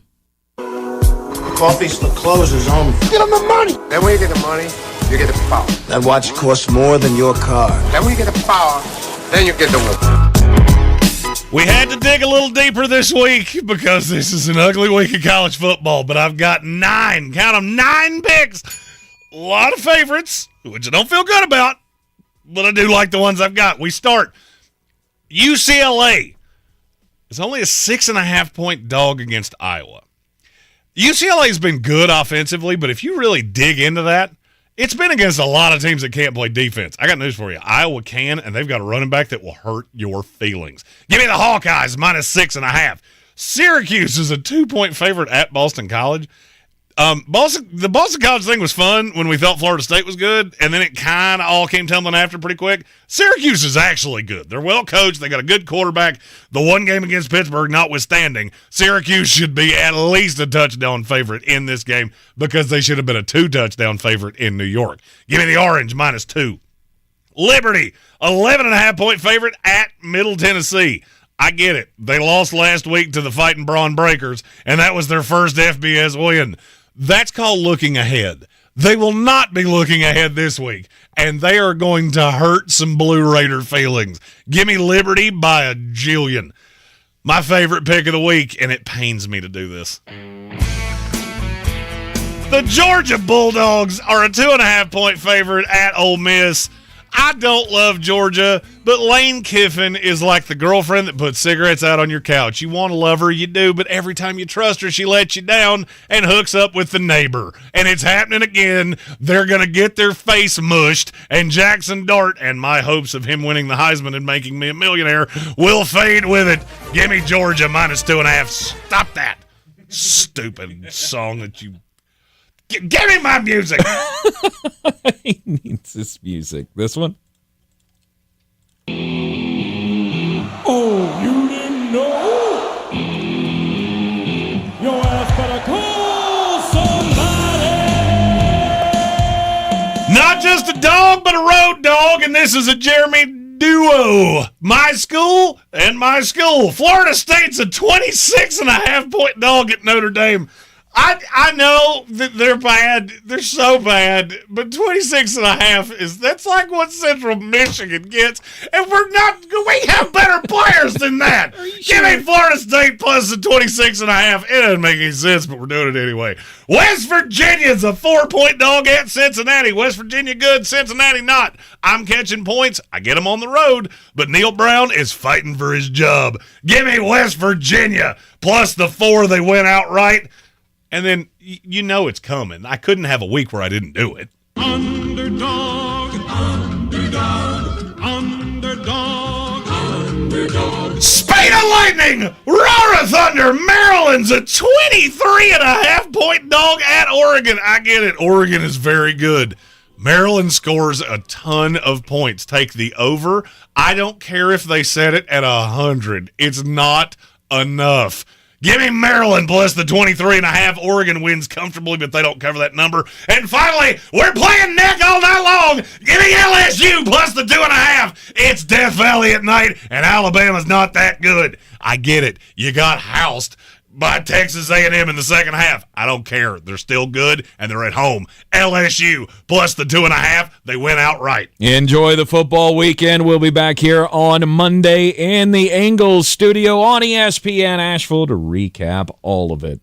Be safe. This is your Exergen Temporal Scanner weather forecast on ESPN Asheville. Still trying to push the drier air in here for a couple of days. Not bad as we go on through today and tomorrow, but Sunday, showers become likely into Sunday night and early Monday, but again, emphasizing it does not look like a heavy rain event. About 75 this afternoon, beautiful afternoon and evening, and then overnight in the upper 40s. Good Saturday with sun in the upper 60s, and then those showers in here Sunday could linger into early Monday. From the Weather Channel, I'm meteorologist Ray Stajic. This report is sponsored by Bojangles. It's always bow time. With tens of thousands of satisfied patients across America, it's no surprise QC Kinetics gets 5-star reviews. I'm feeling on top of the world because of QC Kinetics. I'm able to do the things that I wasn't able to do for a long time. I can recommend them highly. I would recommend QC to anybody. QC Kinetics has changed my life. I couldn't believe it. I honestly was skeptical, but the pain went from a 10 to a 0. Real people with real lasting relief from joint pain. QC Kinetics Regenerative Medicine is regenerating me. It was super successful, and I recommend everyone seek out QC Kinetics as an alternative to surgery. This non-surgical approach is definitely the future. I tell as many people as possible. I am an ambassador. I love QC Kinetics. QC Kinetics, the nation's leader in advanced regenerative medicine. No drugs, no surgery. Call QC Kinetics now for your free consultation. Call QC Kinetics, 828-333-9517. That's 828-333-9517. 828-333-9517. From the Ingalls Studios, this is ESPN Asheville, WPEK, W225CJ Fairview, WMXF Waynesville, and iHeart Radio Station.